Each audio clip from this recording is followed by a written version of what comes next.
This isn't just a forest. It is a living darkness that breathes your fear. Here, logic dies, exits vanish, and the only chance to survive is to trust the one you've hated your entire life. The silence in the forbidden forest was not empty. It was heavy, like water filling a lung. It wasn't the quiet of peace, but the quiet of a predator holding its breath. Draco Malfoy leaned against the rough, silver-grey bark of a centuries-old beech tree, watching Hermione Granger work.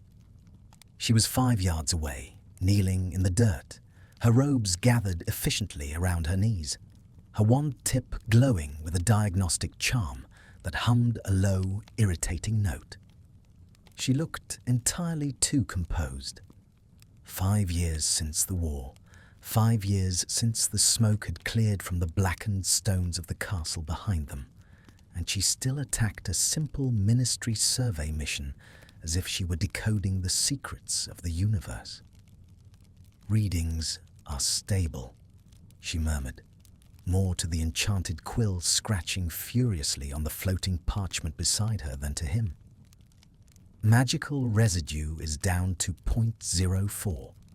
The flora is recovering faster than the fauna, but the integration is acceptable."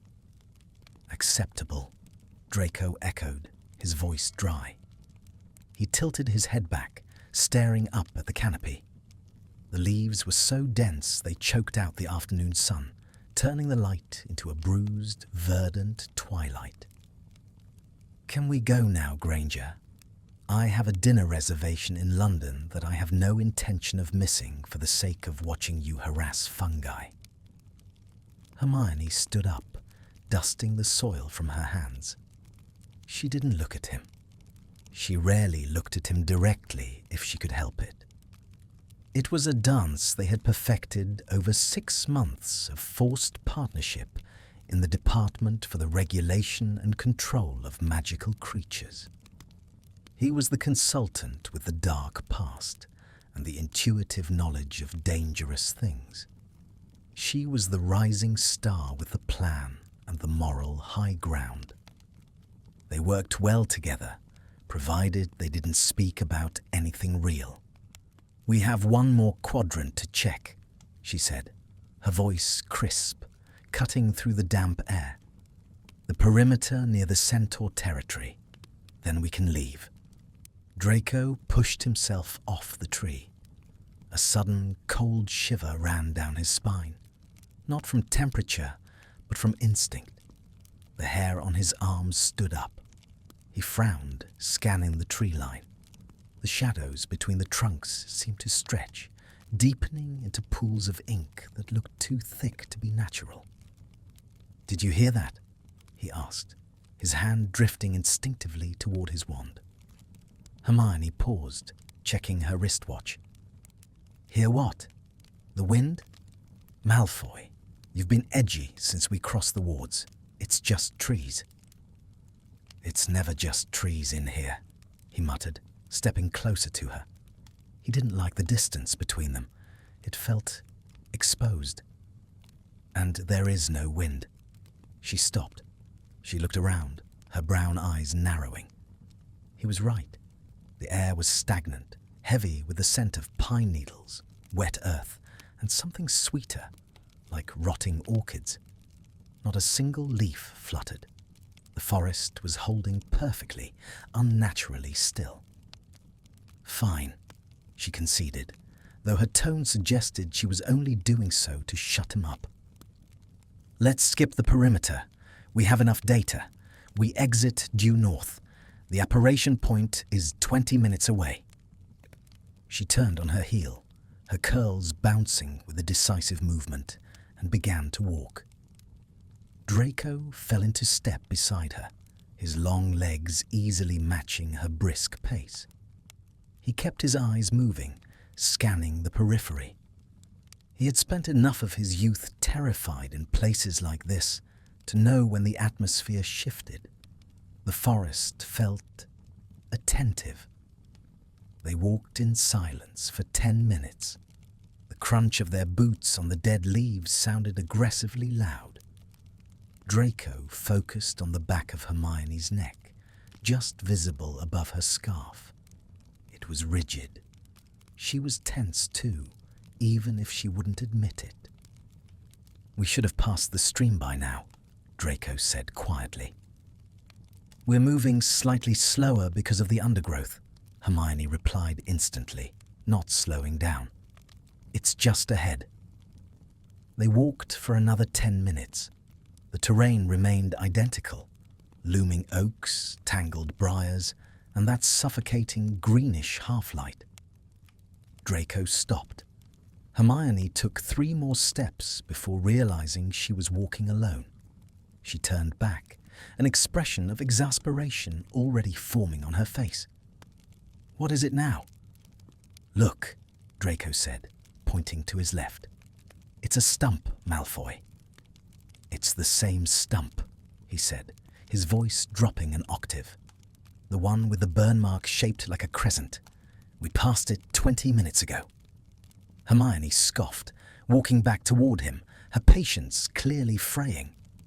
"Don't be ridiculous. We've been walking in a straight line. I cast a point me spell at the start. Look." She raised her wand, laying it flat on her palm.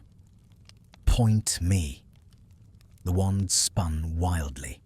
It didn't settle north. It didn't settle anywhere.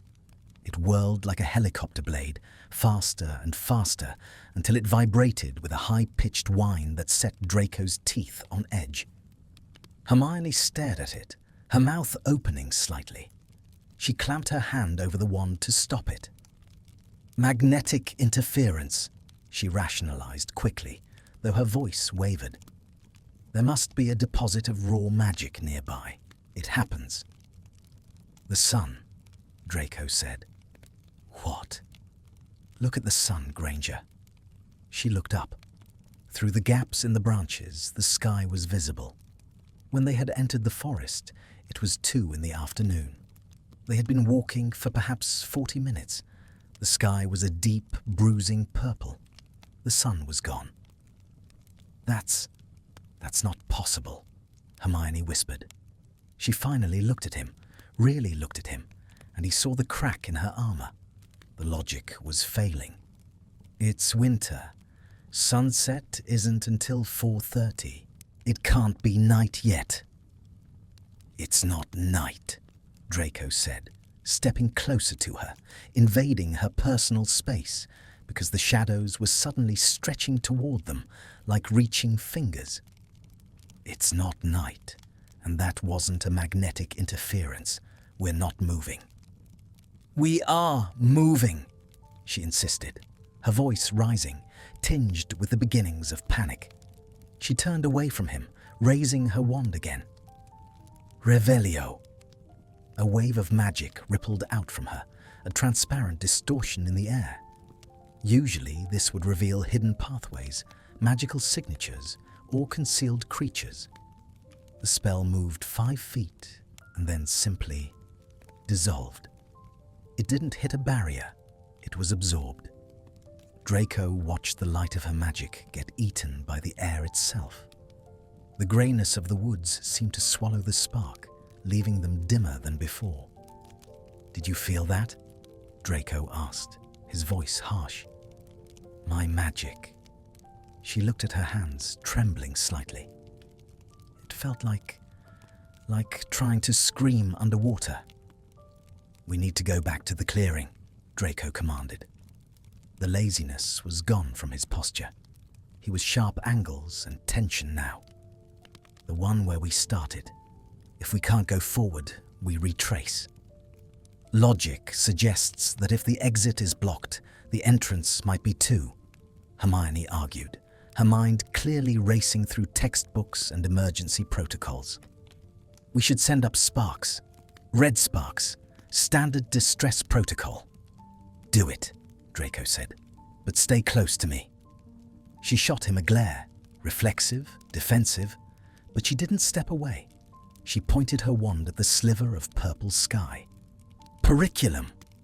A jet of red light shot upward. It rose high, clearing the treetops, a beacon of hope and regulation. But just as it reached the apex, just where it should have exploded into a starburst of crimson light to alert the auras at the perimeter, it stopped. It hit something invisible. The red light didn't explode. It smeared. It looked like red paint hitting a glass ceiling. The sparks bled outward, tracing the curve of a dome that shouldn't have been there, before flickering and dying out completely.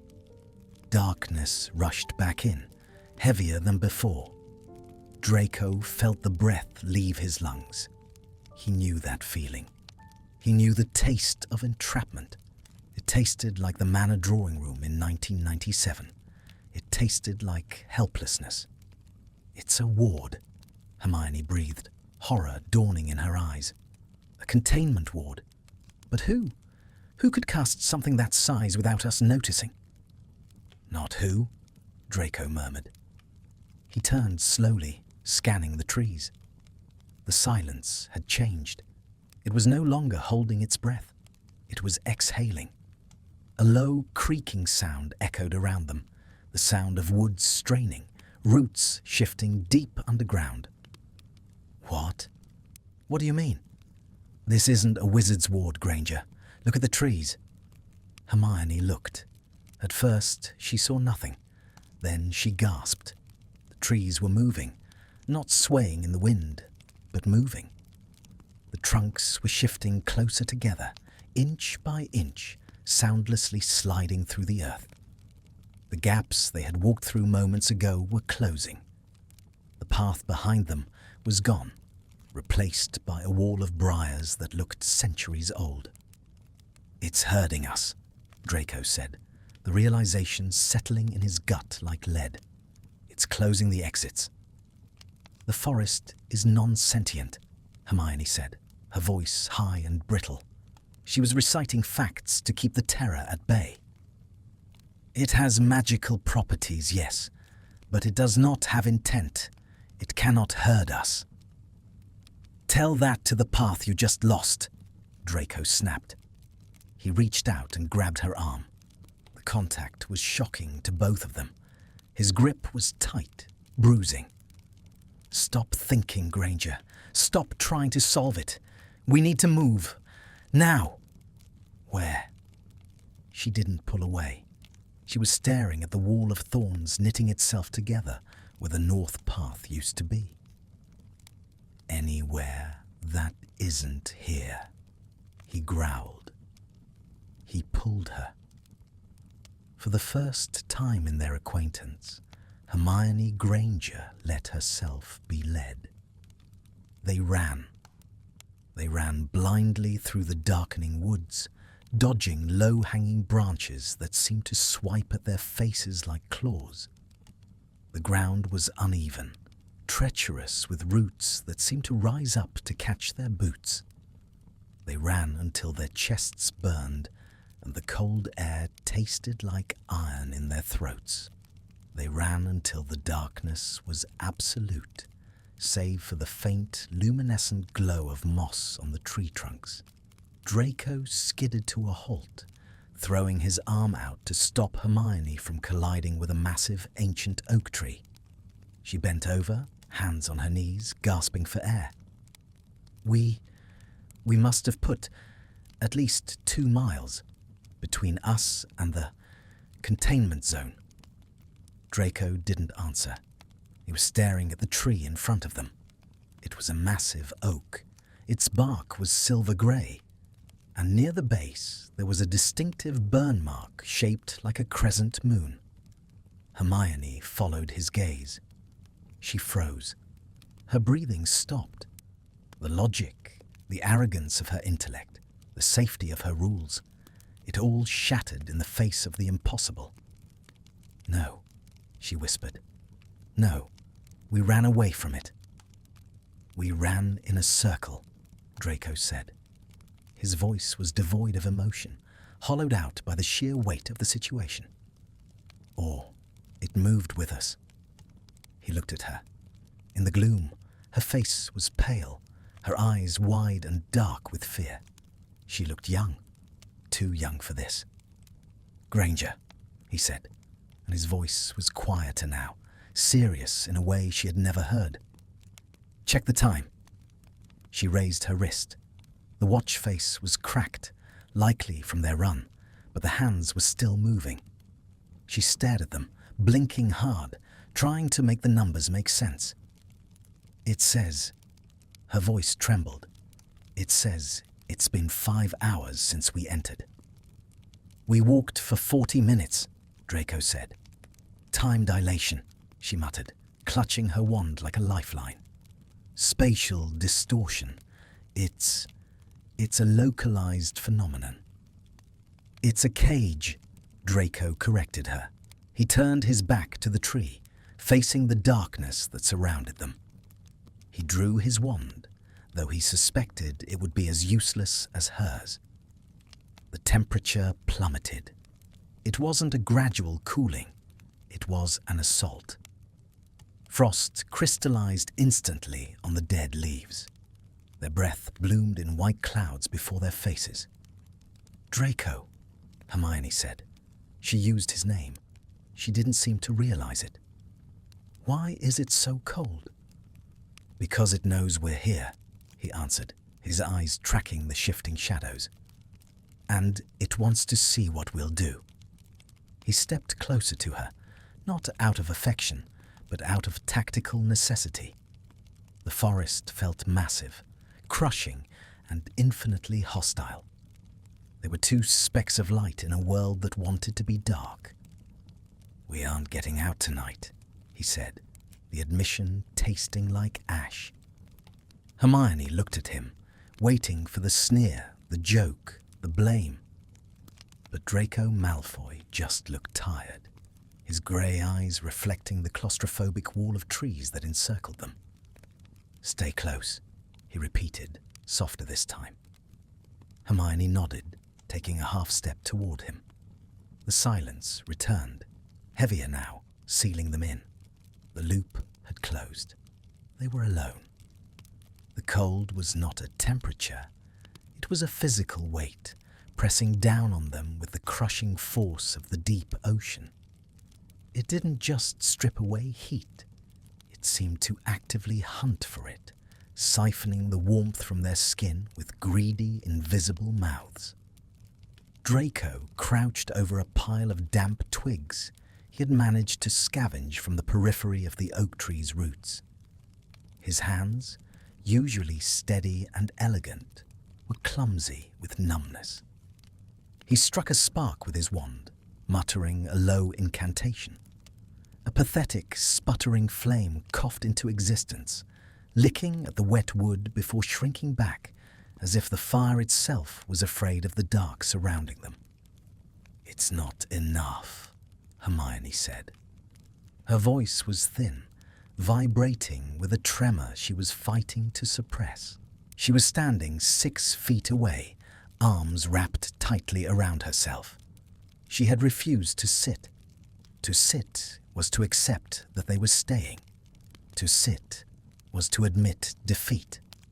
She was pacing a tight, frantic circle, her wand tip illuminating the ground as she cast complex, repelling charms that Draco knew were useless. "Sit down, Granger," Draco said, not looking up from his struggle with the fire. "You're wasting energy." "I am securing the perimeter," she snapped, though her teeth chattered, ruining the authority of the statement. "If we are forced to remain stationary, we need standard protective enchantments against nocturnal predators." "The predator is the floor you're walking on," Draco muttered.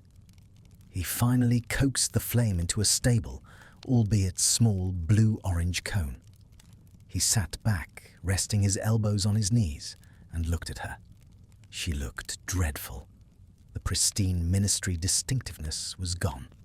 Her hair was a tangled halo of frizz, damp with the mist that had begun to roll in. Her face was pale, translucent like parchment, making the dark circles under her eyes look like bruises. But it was the set of her jaw that irritated him. That stubborn Gryffindor refusal to bend to reality. "Your wards aren't holding," he pointed out cruelly. "Look at them." Hermione stopped pacing. She looked at the shimmering dome she had erected. It was flickering, pulsating with a sickly rhythm. As she watched, the darkness pressed against it, and the magical barrier bowed inward, like a bubble being poked by a finger. It's the ambient interference," she rationalized, though her voice lacked conviction. She finally stopped moving, her shoulders sagging. The adrenaline of the run was fading, leaving only the biting cold. "Come to the fire," Draco said. It wasn't an invitation. It was a command born of necessity. "If you freeze to death, I'm not carrying your body out." She glared at him, a flash of the old fire, and stepped gingerly toward the small warmth he had created. But she didn't sit next to him. She sat on the opposite side of the fire, keeping the flames between them as a barrier, a symbolic wall.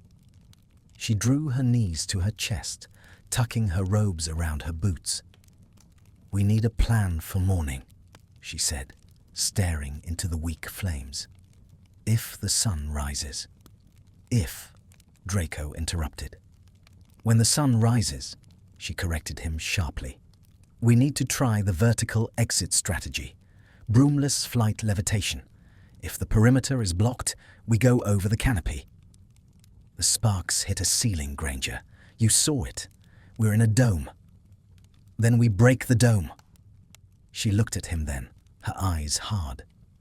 "Why are you so resigned? You're acting as if you want to be trapped here." Draco let out a harsh, humorless laugh. He picked up a twig and snapped it in half.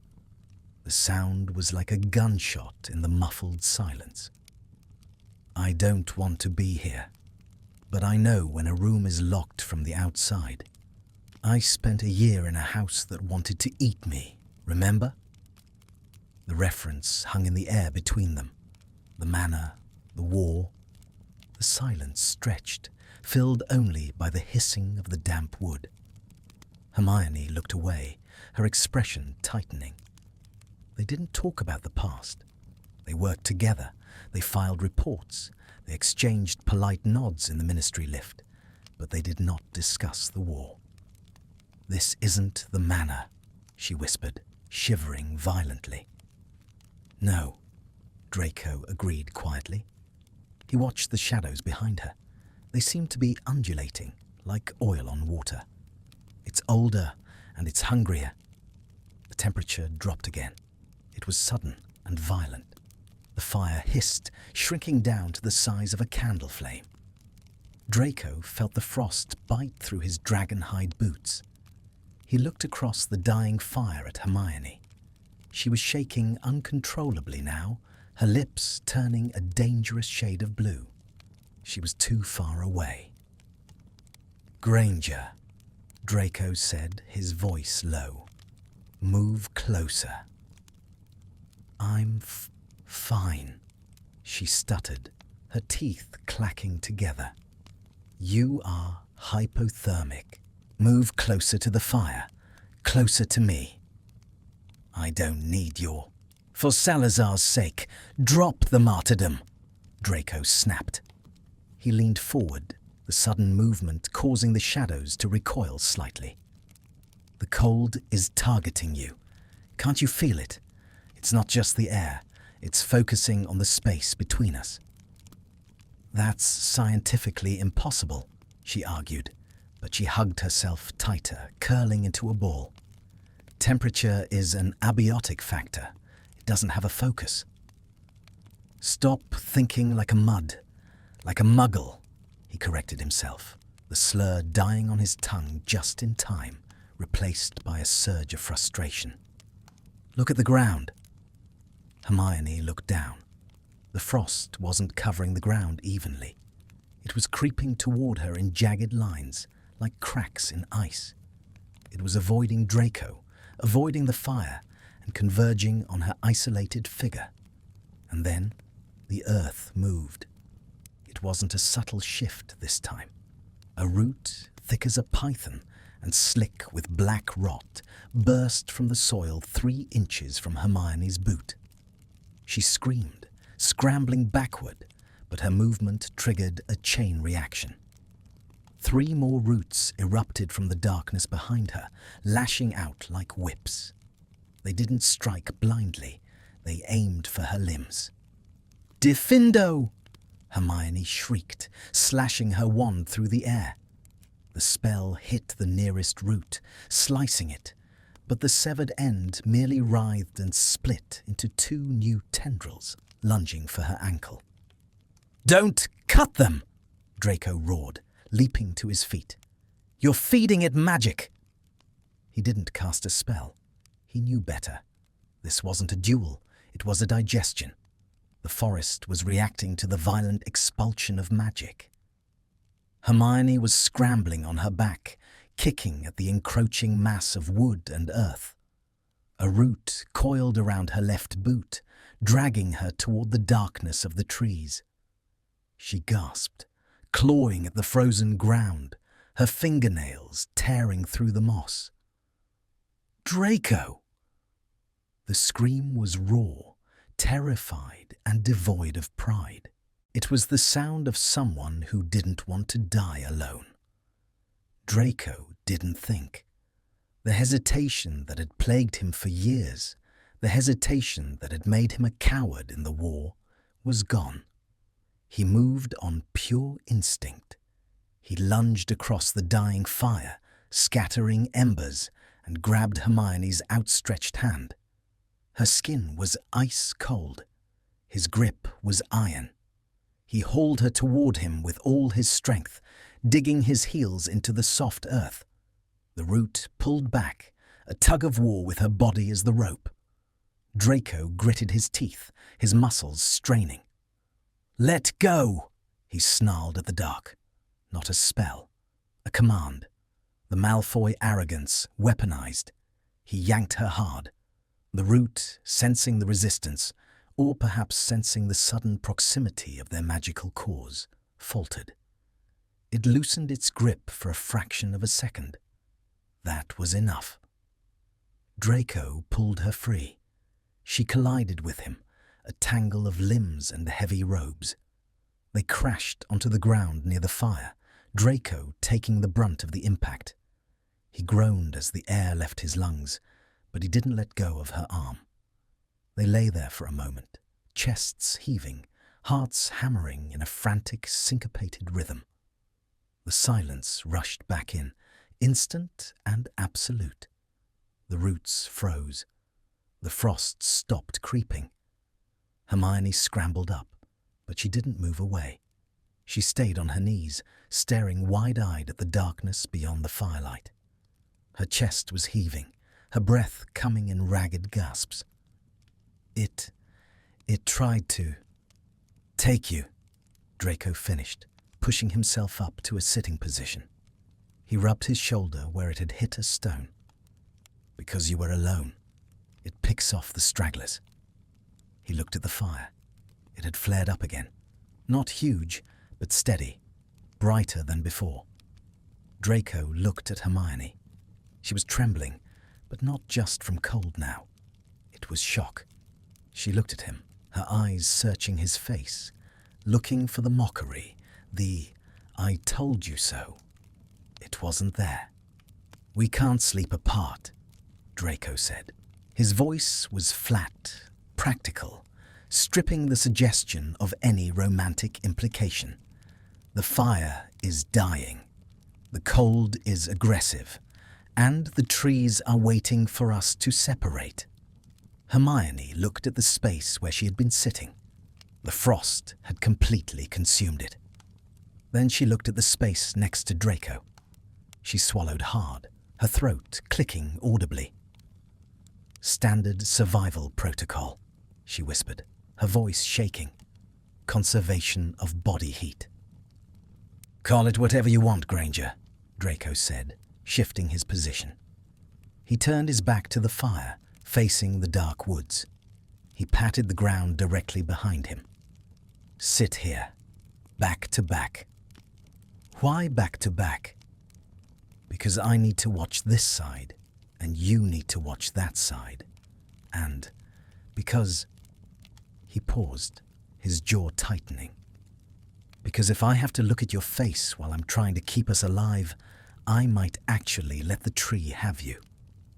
It was a lie, a weak attempt to rebuild the walls he had just smashed through. Hermione knew it, but she accepted the olive branch of hostility. It was familiar. It was safe. She moved. She sat down behind him. They adjusted slowly, awkwardly. She leaned back. He leaned back. The contact was electric. Through the layers of wool and dragon hide, Draco could feel the curve of her spine pressing against his. He could feel the fine tremors still racking her body. He could feel the heat, faint but there, radiating from her. For Hermione, the sensation was jarring. Draco Malfoy was a solid, unyielding wall behind her. He was broader than he looked in his suits. His breathing was deep and controlled, a stark contrast to her own erratic gasps. She pulled her knees up, pressing her back harder against him. It was surrender. It was the admission that his body was the only safe thing in this world. "Malfoy?" she whispered, the name barely audible over the crackle of the fire. "What?" "Thank you." He didn't answer immediately. He stared into the darkness, his wand held loosely in his hand, watching a pair of yellow eyes blink into existence in the distance and then vanish. "Go to sleep, Granger," he said roughly. "I'll take the first watch." He felt her nod against his shoulder. Slowly, the tension began to bleed out of her frame. Her breathing evened out. The shivering stopped as his body heat leached into hers and hers into his, creating a closed loop of warmth in the center of the freezing void. Draco didn't sleep. He sat rigid, feeling the weight of Hermione Granger resting against him, anchoring him to the earth. The forest watched them. The roots stayed still, as if confused by the sudden unity. For the first time in 5 years, Draco wasn't cold. He closed his eyes for a second, overwhelmed by the terrifying realization that the most dangerous thing in this forest might not be the monsters, but the witch breathing softly against his back. Morning did not break. It leaked into the forest like dirty water seeping through a cracked ceiling. There was no sun, no dawn chorus, only a gradual lightening of the oppressive grey mist that clung to the tree trunks. Draco woke first. For a moment, in the haze of sleep, he didn't know where he was. He only knew he was warm. A solid weight pressed against his back, rising and falling in a slow, rhythmic cadence. He shifted slightly, and the weight murmured a soft, unintelligible protest, burrowing closer to his spine. Memory returned with the violence of a physical blow. The forest, the loop, the cold. He stiffened, pulling away from the warmth.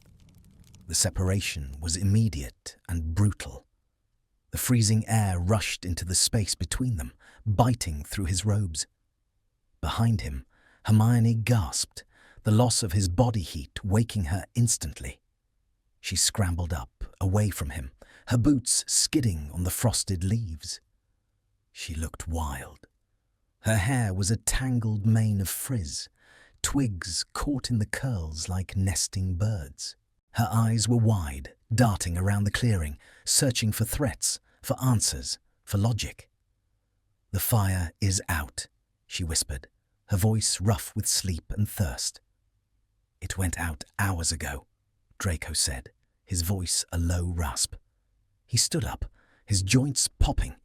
Every muscle in his body ached. He felt heavy, as if gravity in this place was slightly stronger than it should be. We survived the night.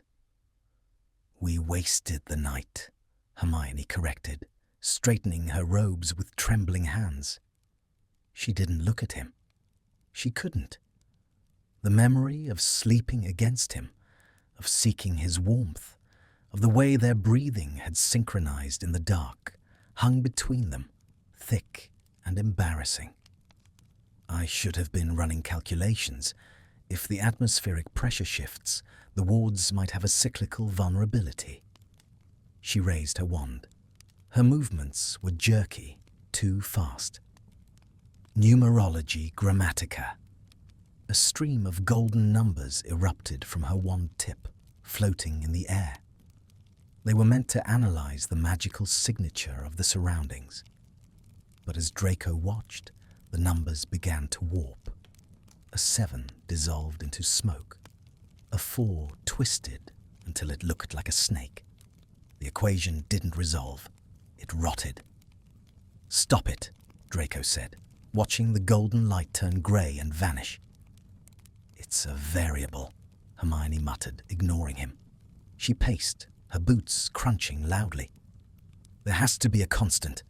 Even in chaotic magic, there is a constant. If I can find the anchor point..." She cast again. Specialis Revelio.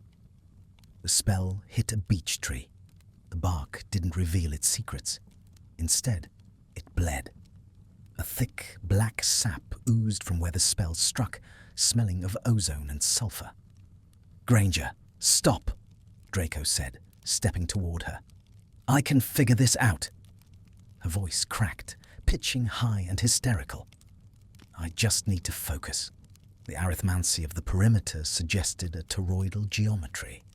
If we walk in a logarithmic spiral instead of a straight line. "There is no geometry here," Draco snapped. He reached out, grabbing her wrist to lower her wand. She flinched, ripping her arm away as if he had burned her. "Don't touch me. I need to think. I need to think." She was hyperventilating. Draco saw it then, the terrifying fragility beneath the Gryffindor steel. Hermione Granger was a creature of books, of rules, of laws. She believed that if she studied hard enough, she could understand anything. But this place was the antithesis of understanding. It was insanity made manifest, and it was breaking her. "Thinking is what it wants," Draco said, his voice dangerously quiet. "Look at you. You're exhausting your magical core-casting diagnostic spells on a hallucination. You're feeding it." "I am not." "You are. You look like a corpse, Granger." She froze, her chest heaving. She touched her face. Her fingers came away with a smear of blood from her nose, a sign of magical overexertion. She stared at the red stain, her eyes losing focus. I don't know what to do," she whispered. The admission was more terrifying than the screaming. "None of the spells work. The stars aren't where they should be. The compass is dead. I don't know the rules." "There are no rules," Draco said. He looked around the grey woods. He felt a strange, dark familiarity with the atmosphere. He had lived in a house ruled by a madman for 2 years. He knew what it was to survive in a place where logic resulted in torture and instinct was the only thing that kept you breathing. "We don't solve the puzzle, Granger. We endure it. We keep walking." "Where?" she asked, helpless. "Away from the silence." He turned and began to walk. He didn't check a compass. He didn't look for the sun. He simply moved away from the area that felt heavy. Hermione hesitated, then followed. She fell into step behind him, no longer leading. The dynamic had shifted. The prefect was gone. The survivor was in charge. They walked for hours, or perhaps days. Time had become a fluid, sickly thing. Sometimes their footsteps echoed loudly, as if they were walking in a cathedral. Sometimes the sound was swallowed instantly, leaving them in a vacuum of silence that pressed against their eardrums until they popped. Thirst began to set in, a dry, scratching claw in their throats. "Water!" Hermione croaked, stopping suddenly. Draco paused. He heard nothing. "There's no water." "I hear it," she insisted. Her eyes brightened, a feverish glaze taking over. "Running water. A stream. Water flows out, Draco. If we follow the stream, it leads to a river. The river leads out." "I don't hear anything," Draco said, straining his ears. The forest was dead silent. "It's to the left," she said, pointing through a dense thicket of thorns. "It's loud. How can you not hear it?" "Granger, wait." But she didn't wait. The promise of logic, of a stream following the laws of gravity, was too seductive. She pushed through the thorns, ignoring the way they tore at her robes and cheek. "Hermione!" Draco yelled, the name feeling strange in his mouth. He chased after her. The thicket was dense, fighting him, the branches hooking onto his clothes. He tore free, bursting into a small clearing. Hermione was standing 10 feet ahead. She was smiling. A look of pure relief washed over her face. "See," she said, pointing at the ground. "A stream. It's clear. We can drink." Draco stopped. He looked at where she was pointing. There was no water. There was a fissure in the earth, a jagged crack about 3 feet wide. Inside the crack, it wasn't water flowing. It was a mass of grey beetles, thousands of them, flowing over each other in a rippling, liquid motion. The sound they made as their shells clicked together mimicked the sound of rushing water perfectly. But Hermione didn't see beetles. She saw salvation. She saw a solution. She took a step toward the edge. "I'm just going to fill the canteen." "Don't," Draco warned, stepping forward slowly. "Granger, look closely. It's not water." "You're hallucinating from dehydration," she dismissed him, her voice airy and detached. "It's beautiful. It's so clear." She knelt down. She reached out her hand, cupping it to scoop up the water.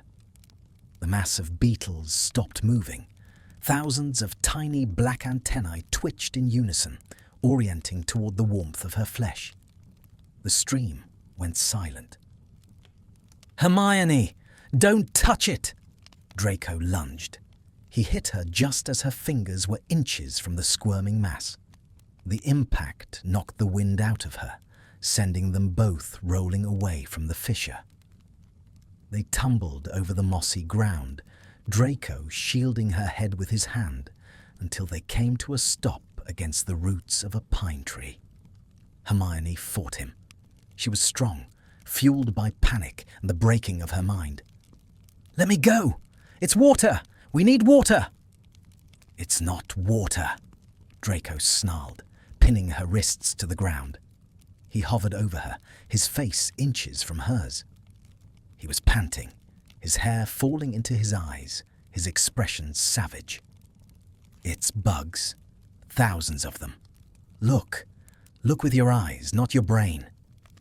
She stopped struggling, looking past his shoulder at the fissure. The beetles, denied their meal, began to scatter. The illusion broke. The sound of rushing water dissolved into the dry, chittering scratching of insect legs. The stream dispersed into the undergrowth, leaving only a dry, cracked ditch. Hermione stared. Her chest heaved. The reality crashed down on her, shattering the hallucination. She went limp beneath him. I saw." Her voice broke. Tears, hot and frustrated, pooled in her eyes. "I saw it. I was sure. The logic held up. Water flows. Water flows down." "The forest lied," Draco said, his voice hard. He didn't let go of her wrists. He couldn't. She was vibrating with tremors. It knows what you want. You want rules. You want a path. So it gave you one. She choked on a sob. I nearly drank them. Yes. I'm going mad, she whispered, squeezing her eyes shut.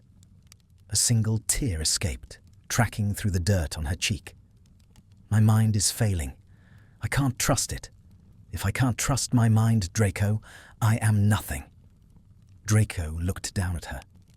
He felt the pulse in her wrists, frantic and bird-like under his fingers. He felt the heat of her body, the only real thing in this grey nightmare. He saw the golden girl, the brightest witch of her age, reduced to a trembling mess because the world stopped making sense. And strangely, he didn't feel triumph. He didn't feel the old satisfaction of seeing her fail. He felt anchored. You aren't nothing, he said roughly. He released her wrists, but he didn't move away. He stayed leaning over her, trapping her between his body and the tree. It was an intimate, dominating position, but the context stripped it of anything sexual. It was containment. He was holding her together because she was falling apart. Listen to me, he said, forcing her to open her eyes and look at him. His grey eyes were steel cold but clear. Your logic is useless here. Your books are useless. You are trying to play chess with an opponent that is flipping the board. Then how do we win? She asked, her voice barely a whisper. She looked at his mouth, then his eyes, searching for a lifeline. We don't play, Draco said. He lifted a hand, hesitating for a fraction of a second before brushing a dead leaf from her hair. His fingers lingered near her temple, a touch that was almost gentle, almost possessed. Stop thinking, Granger. Stop analyzing. If you see something that makes sense, run the other way. I don't know how to do that, she confessed. I don't know how to be irrational. I do, Draco said. A dark shadow passed over his face. I spent my 6th year terrified, doing things that made no sense, just to stay alive. I know the smell of a trap. He pushed himself up, offering her a hand. Hermione looked at his hand. It was pale, long-fingered, the hand of a man who had once been her enemy. The hand of a man who had watched her being tortured in his own drawing room and done nothing. But in this grey, hellish forest, it was the only hand reaching for her. She took it. He pulled her up. She swayed, dizzy, and bumped into his chest. He steadied her, his hands gripping her upper arms. He didn't let go immediately. He held her there, feeling the trembling in her muscles. Trust my gut, he said, the words costing him something. You trust the math. The math is broken, so you have to trust me. Hermione looked up at him. The hostility was gone, replaced by a terrified clarity. She realized, with a sinking feeling in her stomach, that he was right. She was the liability now. He was the asset. Okay, she breathed. Okay, you lead. Draco nodded, his jaw tight. He released her arms, but the ghost of her warmth stayed on his palms. We keep moving, he said, turning back to the dense trees. And Granger. Yes? If I tell you to stop, you stop. If I tell you to run, you run. No questions, no debates. She swallowed her pride, swallowed the arguments rising in her throat. No questions. Draco glanced back at her. For the first time, there was no sneer. There was only a grim, shared understanding. Good, because I think the trees are getting closer. He was right. The clearing they had stumbled into was shrinking. The perimeter of oaks had taken a step forward while they were on the ground. The sky was gone completely now, blocked out by a weaving canopy of branches that locked together like fingers. Draco took the lead, stepping into the gloom. Hermione followed, stepping exactly where he stepped, surrendering her will to his instinct. The silence deepened, but it was different now. It wasn't the silence of emptiness. It was the silence of a breath held before the scream. Thirst was a specific kind of violence. It was not a passive lack. It was an active, shredding force that turned the throat into sandpaper and the blood into sludge. They had been walking for what felt like a week, though the watch on Hermione's wrist, now stopped dead at 4 p.m., offered no confirmation. The forest had stripped them of time, leaving only the endless, cyclical torment of the grey trees and the silence that rang in their ears like a high-pitched scream. Draco stumbled. It was a small slip, his boot catching on a gnarled root, but in his exhausted state, it sent him crashing to his knees. The impact jarred his spine. He didn't get up immediately. He stayed on all fours, staring at the moss. It was vibrant, impossibly green, mocking him with its lushness, while his mouth felt like it was filled with ash. Malfoy. Hermione's voice was a croak. She stood above him, swaying. She didn't offer a hand. She didn't have the strength. She was holding onto a sapling to keep upright, her knuckles white, her face gaunt. The shadows under her eyes were purple bruises, stark against the pallor of her skin. "Get up," she whispered. It wasn't a command. It was a plea. If he stayed down, she knew she would sit down next to him, and they would never rise again. Draco grit his teeth, forcing air into his burning lungs. He pushed himself up, his arms trembling. "I'm up," he rasped. "I'm moving." He wasn't moving. He was standing still, staring at a patch of darkness between two ancient yew trees. "What is it?" Hermione asked, tracking his gaze. "Do you smell that?" Draco murmured. "Smell what? There's nothing but rot and pine." "Vanilla," Draco said, his eyes widening. "And old parchment. And burning wood." Hermione froze. The scent hit her a second later. It was faint, drifting on a breeze that shouldn't exist in this stagnant air. It wasn't the smell of the forest. It was the smell of the Hogwarts library. It was the smell of safety. "I smell it," she breathed, pushing off the sapling. It's coming from there." She took a step toward the yew trees. "Wait," Draco warned, reaching for her, but his reflexes were sluggish. Hermione pushed through the low-hanging branches. The smell grew stronger, intoxicating, overriding the alarm bells in her mind. She emerged into a small, circular clearing. It wasn't empty. In the center of the clearing, standing amidst the dead leaves and creeping frost, was a four-poster bed. It was draped in heavy velvet curtains, the fabric rich and crimson. A fire crackled merrily in a stone hearth that had no business existing in the middle of a forest. And sitting in the armchair by the fire, reading a book, was a woman with wild, black, curly hair. Hermione stopped. Her heart slammed against her ribs, a painful, erratic rhythm. The air left the clearing. The silence shattered. The woman looked up. Her eyes were heavy-lidded, dark, and filled with a manic, cruel delight. "Itty-bitty baby Potter friend," Bellatrix Lestrange cooed. She closed the book with a snap. Hermione couldn't breathe. She couldn't move.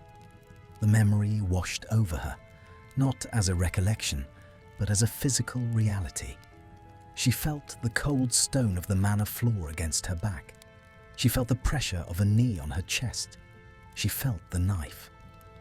"No," Hermione whined, a high, pathetic sound that shamed her. She scrambled backward, her hands flying to her left forearm. "You're dead. You're dead." "Am I?" Bellatrix stood up. She didn't walk. She glided, the leaves making no sound under her boots. She drew a silver knife from her robes. Does it hurt, Mudblood? Does it still itch? Hermione fell. She hit the ground hard, crab-walking backward, her heels digging into the dirt. She clawed at her arm, scratching at the scar, scratching at the word carved there, trying to scrub it off, trying to get the poison out. "Get away!" she screamed. "Stupefy!" She fumbled for her wand, but her fingers were numb. She dropped it. Bellatrix laughed. It was a sound like glass breaking. She raised the knife. Suddenly, a blur of black robes collided with the apparition. Draco didn't cast a spell. He tackled the figure. He drove his shoulder into Bellatrix's midsection, carrying them both into the darkness of the trees. There was no impact. Draco fell through mist. He landed hard on the forest floor, rolling, grappling with nothing but air and dead leaves. He scrambled up, wand raised, wild-eyed, turning in a circle. "Where is she?" he roared, his voice cracking. "Show yourself!" "Draco!" Hermione's voice was small, terrified. She was still on the ground, clutching her arm. Draco spun around. The clearing was empty. There was no bed, no fire, no Bellatrix. Just the oppressive grey trees and Hermione, huddled in the dirt, scratching her arm until it bled. He rushed to her, dropping to his knees. He grabbed her hands, forcing them away from her skin. "Stop it! Hermione, stop!" "She was here," Hermione sobbed, struggling against his grip. Her eyes were blown wide, seeing things he couldn't. "She had the knife. She's going to... She is dead!" Draco yelled, shaking her. "Look at me. Look at my face." She blinked, focusing on him. Draco was pale, terrified, his hair plastered to his forehead with sweat. He looked nothing like the boy who had watched her bleed. He looked like a man who was drowning. "It's the hunger," Draco said, his voice shaking. "It's the thirst. The forest is pulling memories out of our heads. It's making them real." Hermione slumped against him, the fight draining out of her. She buried her face in his chest, sobbing dry, tearless sobs. It felt so real. I could smell her perfume. "I know," Draco whispered. He held her tight, one hand tangling in her dirty, matted hair, pressing her head to his heart. "I saw her too, for a second." He looked up at the trees. The shadows seemed to be leaning in, disappointed that the show was over. "We have to move," Draco said, though he didn't want to. "If we stay here, the hallucinations will come back, and next time I might see something that makes me kill us both." He hauled her up.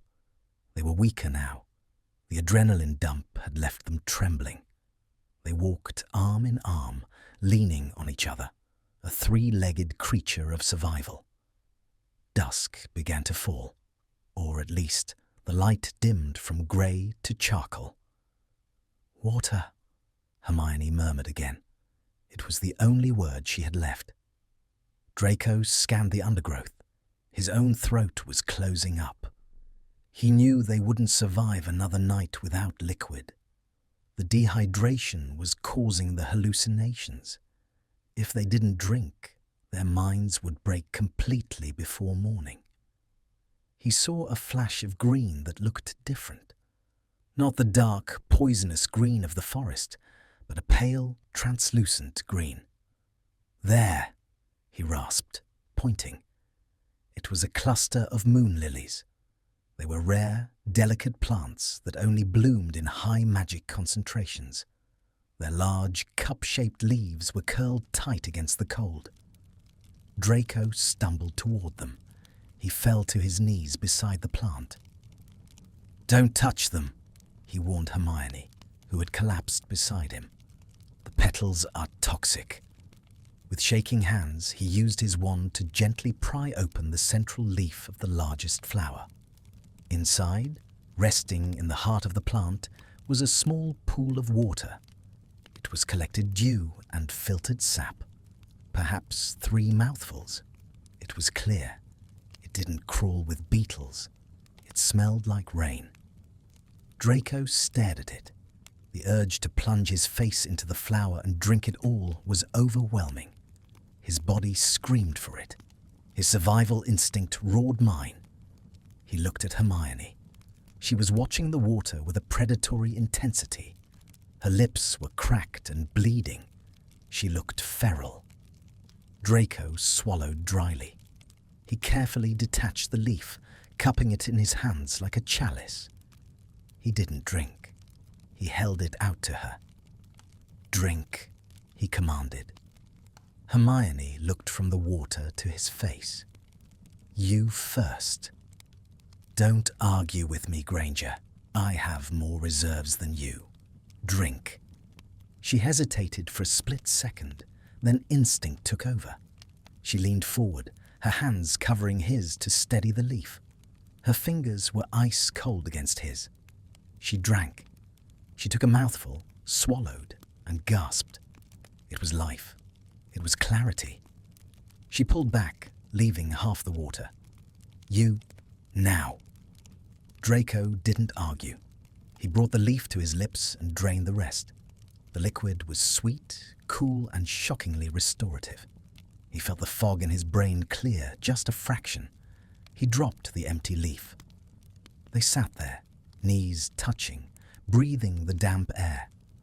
The small act of sharing, of him offering, of her leaving half, felt profound. It was a violation of everything they had been taught about each other. Malfoys were selfish. Grangers were independent.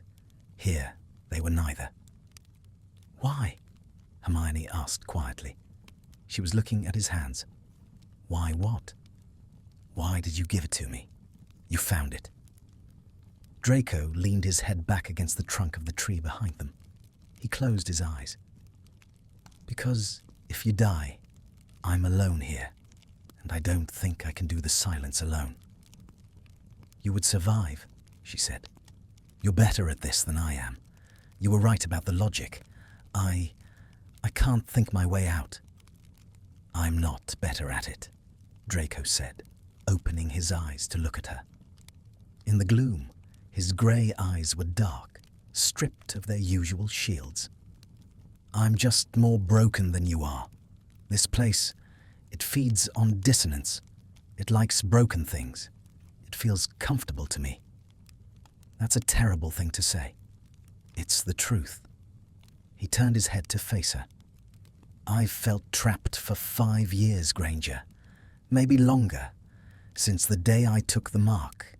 This forest, it's just the physical manifestation of what's been in my head." Hermione stared at him. For the first time, she didn't see the bully, or the coward, or the prejudiced pureblood. She saw the boy who had been given an impossible choice at 16 and had been paying for it ever since. "I'm sorry," she whispered. "Don't be," he said sharply. "I don't want your pity. Pity is useless here." "It's not pity," she said. She reached out, her hand hovering in the air between them, then settled it on his knee. It was a tentative, testing touch. "It's recognition." Draco looked at her hand on his knee. He didn't pull away. He didn't make a snide comment. He covered her hand with his own. His palm was rough, his grip firm. "We aren't getting out, are we?" she asked. Her voice was steady now. The water had given her back a piece of herself, but it was a darker, sadder piece. Draco looked out at the wall of trees. They were closer again. The circle had shrunk to perhaps 20 feet. "I don't think so," he admitted. The confession hung in the air, heavy and final. "The exits are gone. The magic is eating ours. We're just waiting." "Waiting for what?" "For it to finish with us." Hermione moved. She shifted closer, sliding along the tree trunk until her shoulder pressed against his. She needed the contact. The enemies to lovers arc wasn't about romance right now. It was about the desperate biological need for another heartbeat in the void. "I don't want to die alone," she said. "You aren't alone," Draco said. His voice was low, vibrating through his chest and into her shoulder. He turned his hand over, interlacing his fingers with hers. It was an intimate, shocking gesture. Their fingers locked together, dirt-stained and cold, fitting perfectly. "I hated you for so long," Hermione whispered, looking at their joined hands. "It feels absurd now." "Hate takes energy," Draco murmured, his thumb brushing over her knuckles. "I don't have the energy for it anymore. I don't think I have since the war ended. It was just habit. A bad habit. The worst." They fell silent. The darkness consumed the clearing. The temperature dropped, the frost returning to claim the ground. But this time, they didn't fight it with fire or spells. They fought it with proximity. Hermione rested her head on Draco's shoulder. He stiffened for a second, then relaxed, leaning his head against hers. They sat there, two terrified people in a shrinking cage, holding hands as if it could save them. The forest watched. It shifted the branches above them, blocking out the last patch of grey sky. It didn't attack. It seemed to be studying this new development, this fusion of opposites. Draco squeezed her hand. "Try to sleep, Hermione." She didn't correct him for using her first name. She just closed her eyes. "Don't let go," she whispered. "I won't." And in the heart of the breathing forest, Draco Malfoy kept his word. He held on to Hermione Granger as if she was the only solid thing in a universe that was dissolving into mist. The hatred was gone, burned away by fear and thirst, leaving something raw and terrifyingly tender in its wake. He realized, with a jolt of panic, that had nothing to do with the monsters in the dark, that he didn't want to let go. Not when the sun rose. Not ever. The cold broke not with a thaw, but with a fever. Draco woke to the sensation of suffocating. The air, previously crisp and biting enough to freeze the breath in his lungs, had thickened into a heavy, wet soup. It pressed against his skin, clammy and intrusive, smelling of overripe fruit and stagnant water. He gasped, pushing himself up. His robes were heavy, soaked through with sweat. Beside him, Hermione was already awake, though she hadn't moved. She was staring up at the canopy, her chest heaving with shallow, rapid breaths. Her hair, usually a frizz of static from the dry cold, was now plastered to her forehead and neck in damp, dark ringlets. "What is this?" she whispered.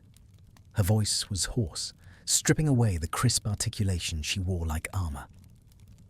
"A change in tactics," Draco rasped. He peeled his outer robe off, the fabric clinging to his arms. He felt gross, sticky, exposed. "The forest got tired of freezing us. Now it wants to cook us." He looked around. The grey, wintry woods of yesterday were gone. In their place was a nightmare of verdant oppression. The trees hadn't just moved, they had transformed. Vines as thick as thighs hung from the branches, dripping with a viscous, clear slime. The undergrowth had exploded overnight, ferns uncurling like alien fingers to brush against their boots. The temperature must have been 30 degrees, but the humidity made it feel like a sauna. "We need to move," Hermione said, sitting up. She looked dizzy. She fumbled with the buttons of her heavy winter cloak, her fingers slipping on the wet fasteners. I can't breathe in this. Take it off, Draco said, looking away as she struggled out of the heavy wool. It was a pragmatic necessity, but the air charged with a sudden, sharp tension. They were stripping down. The layers of protection, the dragon hide, the wool, the status symbols of their uniforms were being discarded. Hermione shed her cloak, then her cardigan, leaving her in a thin white shirt that was already translucent with perspiration. She looked small, vulnerable, and terrifyingly human. Draco felt a spike of something hot in his gut that had nothing to do with the temperature. He killed it instantly, burying it under a layer of sneering irritation. "Don't look at me like that," she snapped, catching his glance. She wiped sweat from her upper lip with the back of her hand. "Like what?" Draco stood, kicking his discarded robe into the mud. "Like you're about to pass out? I'm assessing your structural integrity, Granger. You look like you're dissolving." "I am acclimating," she lied, standing up on shaky legs. "The rapid barometric shift is causing a physiological reaction. It's shock." "It's a fever," Draco corrected her. "The forest is feverish. Can't you feel it? It's pulsing." He was right. The ground beneath them wasn't solid earth anymore. It felt spongy, like flesh. A low, rhythmic thumping sound, like a massive subterranean heartbeat, vibrated through the soles of their boots. Thump, thump, thump, thump. "We go north," Hermione said, clinging to the only direction she knew, even though north had ceased to exist days ago. They began to walk. The journey was agonizing. The air was so thick it felt like wading through syrup.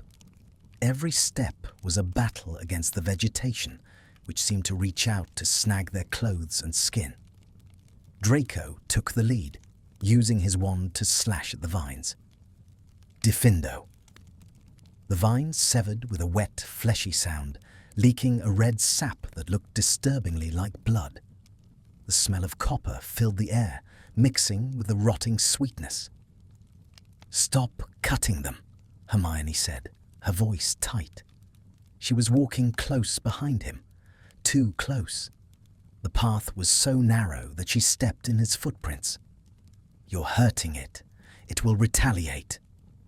"It's already retaliating, Granger. It's trying to digest us." He spun around to face her, frustration boiling over. The heat was making him aggressive, stripping away his usual icy reserve. They were chest to chest in the narrow tunnel of greenery. There was nowhere to retreat. The walls of the forest were closing in, forcing them into an intimacy that was suffocating. Hermione looked up at him. Her face was flushed, her eyes bright and glassy. She looked feverish, wild. A streak of dirt marred her cheekbone. "Why are you so angry?" she asked, her voice dropping to a whisper. It wasn't an accusation. It was a genuine, bewildered question. "Because I can't breathe," Draco hissed. He slammed his hand against a tree trunk next to her head, leaning in. He didn't mean to trap her, but the forest gave him no choice. "Because everywhere I look, there you are, dying, suffering, and I can't fix it. I can't magic us out of here. I am useless." "You found the water," she argued, staring at his throat. "You kept me warm." "Basic survival instinct." "No." She shook her head. A droplet of sweat ran down her temple, tracing the line of her jaw. Draco watched it, mesmerized. "It's more than that. You're—" She struggled for the word. "You're caring." "I am preserving my assets," Draco lied, his voice straining. "If you die, I go mad. That's the equation." "Liar," she breathed. The word hung between them, heavy and wet. Draco stared at her. He wanted to shake her. He wanted to push her away. He wanted to pull her against him and bury his face in her neck just to smell something other than the rotting orchids. The line between repulsion and attraction had dissolved in the heat. There was only intensity left. "You don't know me," he warned, his voice low and dangerous. "You know the version of me that exists in reports. You don't know what's in my head right now." "Tell me," she challenged. She didn't shrink back. She leaned in, her eyes searching his. "Tell me what you're thinking, Draco." "I'm thinking," he murmured, leaning down until his lips were inches from her ear, "that if we don't get out of this clearing, I'm going to lose the last shred of my humanity." He pulled back abruptly, the moment breaking like a fever dream. He turned his back on her, hacking savagely at the vines. "Move! Keep moving!" They stumbled forward. The day wore on, dragging them through a kaleidoscope of green misery. The heat didn't abate. It intensified. By what should have been mid-afternoon, they were exhausted. They collapsed in a small hollow beneath the roots of a mangrove-like tree. The ground here was damp but relatively clear. Draco sat with his back against the roots, legs sprawled out. Hermione sat opposite him, leaning against a mossy stone. They were 3 feet apart. It felt like miles. It felt like nothing. They drank the last of the water from the canteen they had filled at the Moon Lilies. It was warm now, tasting of metal. "Talk to me," Hermione said suddenly. She was picking at a loose thread on her sleeve, her anxiety needing a physical outlet. "I can't stand the silence. The heartbeat. It's getting louder." "What do you want to talk about? The weather?" Draco deadpanned, wiping his forehead with his sleeve. "Talk about something real. Anything that isn't this forest." Draco looked at her. She was trying to anchor herself. She needed a tether to the world outside. "The manor is quiet," he said unexpectedly. He hadn't meant to say it. The heat was loosening his tongue. "It's too big for one person. I spend most of my time in the library or the gardens. The elves, they tiptoe.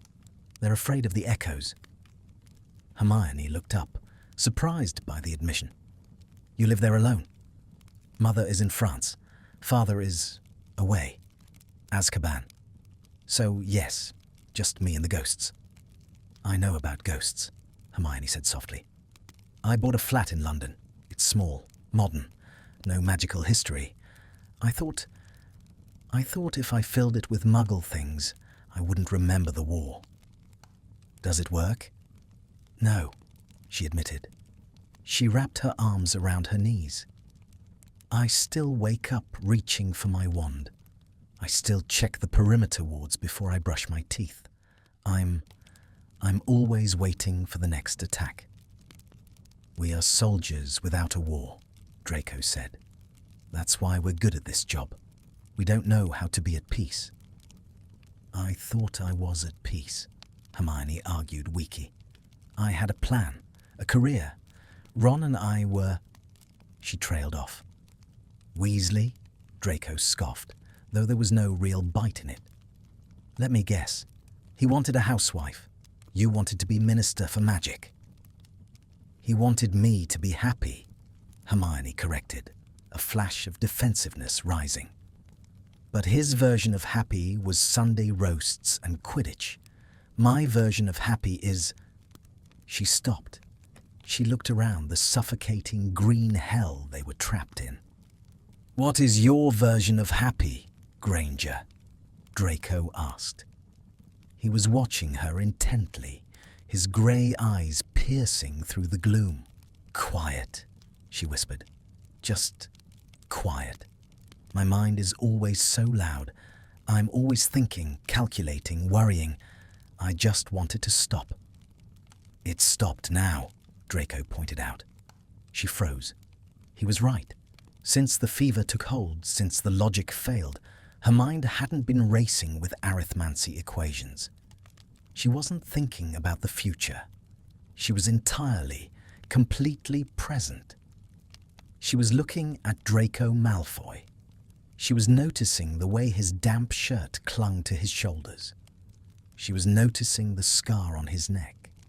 She was noticing the way his hands, usually so elegant, were covered in dirt and blood, and yet looked capable of ripping the world apart to keep her safe.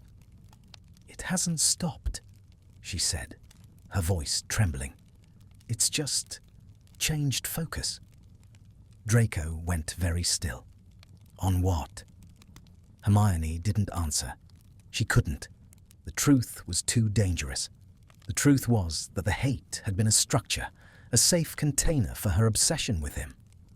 Without the hate, without the enemy label, she was just a woman trapped in the dark with a man who understood her broken parts better than her friends ever could. "The fever is getting worse," she deflected, standing up abruptly. She swayed, the world tilting on its axis. "Granger," Draco warned, starting to rise. "I need air," she gasped. "I need to get higher." She turned toward the tree root she had been leaning against. It formed a rough ramp up the trunk. She started to climb, her movements erratic. "Get down!" Draco barked. "There's nothing up there." "I need to see the sky." She scrambled up the root, slipping on the moss. She was 5 feet up, then 6. She reached for a branch, thinking it was solid. It wasn't. It was a camouflage of vines. Her hand went through it. She pitched forward, losing her balance. "Draco!" He was already moving. He didn't use magic. He used his body. He lunged forward, catching her as she fell. They collapsed together into the soft, spongy earth. Draco took the impact on his back, grunting as the air left him. Hermione landed on top of him, straddling his waist, her hands braced on his chest. For a moment, neither of them moved. The position was compromising, intimate, undeniable. Hermione's hair curtained around them, creating a private world within the forest. Her chest was heaving against his. She could feel his heart hammering beneath her palms, fast, frantic, alive. Draco looked up at her. His pupils were blown wide, swallowing the grey iris. He didn't push her off. His hands came up, hovering for a second before gripping her hips. Not to move her, to steady her, to hold her there. "You are going to get yourself killed," he whispered. The anger was gone. There was only desperate exhaustion and a hunger that scared him. "I wanted to see the sun," Hermione whispered back, tears of frustration pricking her eyes. "I just wanted to know it's still there." "It's there," Draco said. His thumb rubbed a circle into the bone of her hip, a subconscious, soothing motion. "It's just not for us. Not right now." Hermione looked down at him. She saw the dirt on his face, the stubble on his jaw, the exhaustion etched into every line. And she felt a surge of something that wasn't logic. It was pure, unadulterated need. She realized then that she didn't want to be anywhere else. If she died here, at least she would die feeling something real. "Draco," she breathed. The name felt like a surrender. His grip on her hips tightened. He pulled her down just an inch. A question. A dare. The air between them crackled. The humidity, the sweat, the fear. It all coalesced into a single point of tension. Then Draco closed his eyes. He turned his head to the side, breaking the connection. "Get off me, Granger," he said. His voice was strained, like a wire pulled until it snaps. "Before I do something we can't take back." Hermione froze. The rejection stung, but beneath it she heard the warning. He wasn't rejecting her. He was restraining himself. She scrambled off him, landing in the dirt. She pulled her knees to her chest, her face burning. Draco sat up slowly. He didn't look at her. He ran a hand through his hair, his fingers shaking. "We rest here," he said, his voice flat. "We don't move until the heat breaks." "Okay," Hermione whispered. They sat in the green twilight, the silence between them heavy with things unsaid. The forest pulsed around them, satisfied. It had stripped away the robes. It had stripped away the titles. Now it had stripped away the lie that they were indifferent to each other. They weren't enemies. They weren't friends. They were two people drowning in the same ocean, realizing that the only life raft was the other person.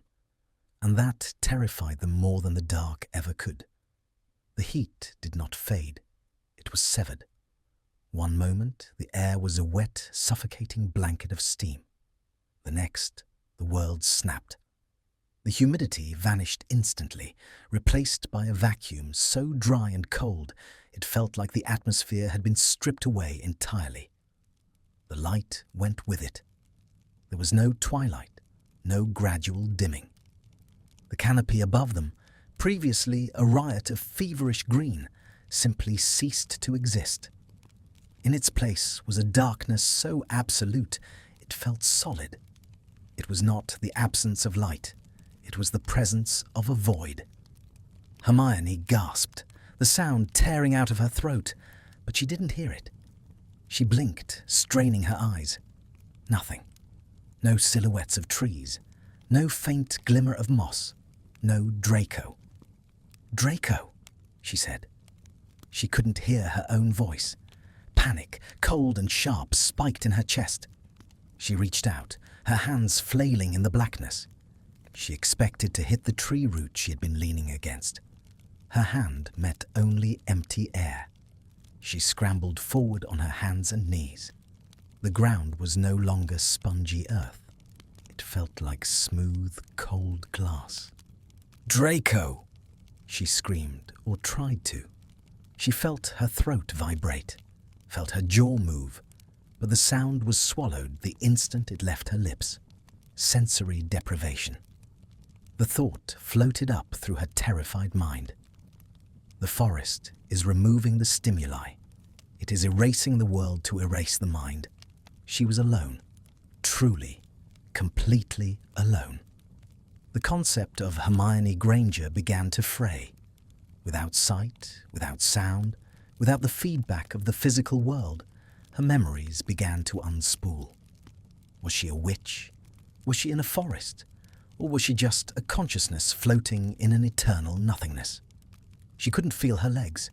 The numbness was creeping up, a paralysis of non-existence. "I am dying," she thought, and the thought was strangely calm. "I am dissolving." Then a sensation, a hand. It gripped her upper arm. It wasn't a gentle touch. It was a claw, a vice, a desperate, bruising anchor. Pain, sharp, grounding pain. Hermione gasped, and this time she heard the ragged intake of breath. The touch had reconnected the circuit. The world rushed back in, not as sight, but as pure feeling. She wasn't floating. She was on the ground, and someone was hauling her upward. "Granger!" The voice was a roar, right in her ear. It was raw, terrified, and furious. Draco. She threw herself at the voice. She didn't think. She collided. She slammed into him, her hands grabbing fistfuls of his shirt, her forehead crashing against his collarbone. He was solid. He was shaking. He was real. "I couldn't hear," she sobbed, the sound muffled against his chest. "I couldn't see you." "I'm here," Draco snarled. His arms wrapped around her, crushing her ribs. He was holding her as if he were trying to merge their skeletons. "I'm right here. Don't you dare drift off." Don't you dare let go. The darkness was still absolute. They were blind, but the silence had broken, replaced by the deafening sound of their own terror. Heartbeats hammering like war drums, ragged breathing, the rustle of fabric. "It's trying to take our minds," Draco whispered into her hair. He was shivering violently. "It tried to make me forget who I was. I almost forgot my name, Hermione." He used her name again. It wasn't a slip this time. It was a lifeline. "Make it stop," she pleaded, clutching him tighter. "Draco, please, make it stop. I can't feel my feet. I feel like I'm fading." "You are not fading," he commanded. He moved his hands, running them frantically up her back, over her shoulders, cupping her face. He needed to map her. He needed to prove she was there. His fingers were rough, callous, tracing the line of her jaw, the curve of her ear. "Feel that?" he demanded, his thumbs digging into her cheekbones. "Yes," she whimpered. "Good. Keep feeling. That's how we beat it. We feel everything." But the cold was returning. It wasn't the frost of the first night. It was the chill of the void. It seeped into their bones, dulling the nerves, trying to numb the sensation Draco was fighting to create. "It's not enough," Hermione whispered. Her head was swimming. The darkness was heavy, pressing into her eyes, whispering that it would be easier to just let go, to just sleep. "I'm so cold. I'm slipping." "No," Draco shook her. "Open your eyes. Look at me." "I can't see you. It's pitch black." "Then find me." He didn't wait. He didn't ask. He acted on a primal imperative that had nothing to do with propriety and everything to do with survival. He grabbed her face with both hands and crashed his mouth onto hers. It wasn't a kiss. It was a collision. It was violent, messy, and desperate. It was the physical equivalent of a scream. Hermione froze for a fraction of a second, shocked by the impact, and then she exploded. The shock broke the numbness. The sensation was overwhelming. The heat of his mouth, the bite of his teeth, the taste of blood where their lips crushed together too hard. It was vivid. It was undeniable. It was the most real thing that had ever happened to her. She didn't push him away. She surged into him. Her hands flew up, tangling in his hair, pulling him closer, deeper. She opened her mouth, inviting the invasion, needing to taste him, to breathe his air because the air in the forest was too thin. He groaned, a low, guttural sound that vibrated against her lips. He spun them around, slamming her back against the invisible trunk of a tree. The impact knocked the wind out of her, but it felt good. It felt like matter meeting matter. "I am here," her body screamed. "I am solid. I am alive." There was no romance in it. There was no gentleness. Draco's hands were everywhere, gripping her waist, her hips, her neck, searching for proof of life. He was devouring her, and she was devouring him back. This was 5 years of suppressed rage, 5 years of silence, 5 days of terror, all pouring out in a frantic, tangled mess of limbs and mouths. "Hermione," he gasped against her mouth, breaking the kiss for a split second to breathe. "Don't stop," she begged, pulling him back down. "Don't stop." She needed the friction. She needed the pain of his grip. She needed the weight of him pressing her into the bark. It was the only thing keeping the void at bay. Every place he touched her, the darkness receded. He bit her lower lip, hard enough to sting, and the sharp spike of sensation cleared the last of the fog from her mind. She moaned, not in pleasure, but in relief. Draco's hand tangled in the front of her shirt, gripping the fabric over her heart. He could feel it beating, fast, frantic, a bird trapped in a cage. It matched his own. "You're alive," he muttered, his forehead resting against hers. They were both panting, gulping down air as if they had just surfaced from deep water. "You're alive. You're real." "We're real," she whispered back. She ran her hands down his arms, feeling the tension in his muscles. She realized with a jolt of clarity that this chaotic, desperate closeness was what the forest had been pushing them toward. It wasn't just testing their magic. It was testing their humanity. It wanted to see if they could strip away the prejudice, the history, the walls, and just be two terrified animals trying to keep each other warm. They had passed. Draco didn't let go. He slid his hands down to her waist, pulling her away from the tree and wrapping his arms around her completely.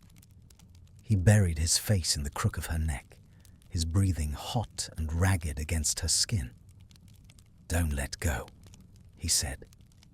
His voice was cracked, stripped of all arrogance.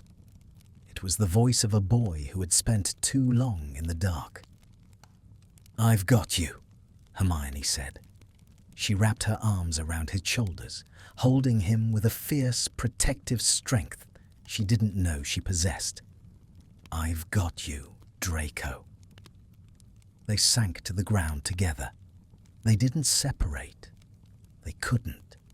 The void was still waiting at the edges of their perception, ready to rush back in the moment they created distance. Draco sat with his back against the tree, pulling Hermione between his legs, wrapping his cloak, which he had somehow found in the dark, around both of them. She curled into him, her back to his chest, his chin resting on top of her head. His arms were locked around her waist, a steel band of protection. The darkness was still absolute. They couldn't see a thing, but they didn't need to see. Hermione could feel the rise and fall of his chest. She could smell the scent of him, sweat, pine, and something uniquely Draco beneath the rot of the forest. She could feel the steady thrum of his magic against hers, no longer clashing, but humming in a strange, dissonant harmony. "Did we?" Hermione started, her voice trembling. "Did we just—" "We survived." Draco cut her off. He tightened his grip. "That's what that was. Survival." "It felt like more," she whispered. He was silent for a long moment. She felt his heart skip a beat against her back. "It was," he admitted quietly. It was the only thing that made sense. Hermione closed her eyes.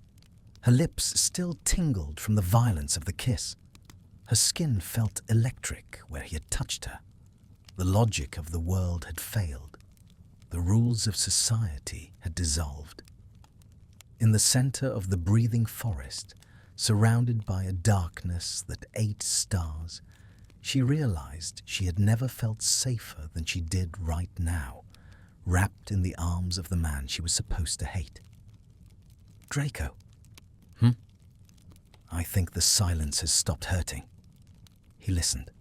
The high-pitched whine that had plagued them for days was gone. The forest was quiet, but it was a restful quiet, a satisfied quiet. "It got what it wanted," Draco murmured. "What did it want?" "Us," he said. "Broken. Together." He shifted slightly, getting comfortable. One of his hands moved to cover hers where it rested on his arm. He interlaced their fingers again. This time, it wasn't just for warmth. It was a claim. "Sleep, Granger," he whispered. "I'll keep the void away." "You have to sleep too," she murmured, fatigue finally crashing over her like a heavy wave. "You can't watch all night." "I can if I'm holding you," he said. "I can't lose you in the dark if I'm holding you." It was a confession of dependency that would have been impossible a week ago. Now, it was just a fact. Hermione didn't argue. She leaned her head back against his shoulder. The darkness wasn't scary anymore. It was just a blanket. They fell asleep like that, tangled together, boundaries erased, breathing in sync. The forest watched them, the ancient, sentient darkness curling around them like a protective shell. It had squeezed them until they broke, but in breaking, they had fitted together. The test was over. The transformation was complete. For the first time in 5 days, the wind picked up, rustling the invisible leaves high above. It sounded like a lullaby, or perhaps a whisper of approval. Light. It was the first thing Hermione noticed. Not the oppressive grey twilight that had stained the last 5 days, nor the feverish, sickly green of the jungle hallucination. This was real, pale, golden sunlight. It filtered through the canopy in distinct, solid beams, illuminating dust motes dancing in the air. The second thing she noticed was the steady, rhythmic thump beneath her ear. She blinked, her eyelashes brushing against fabric that smelled of wood smoke, sweat, and something uniquely, sharply masculine. She was lying on her side, curled into a ball. Her cheek was resting on a chest, a hard, solid chest. She didn't move. She didn't scramble away in a panic of propriety.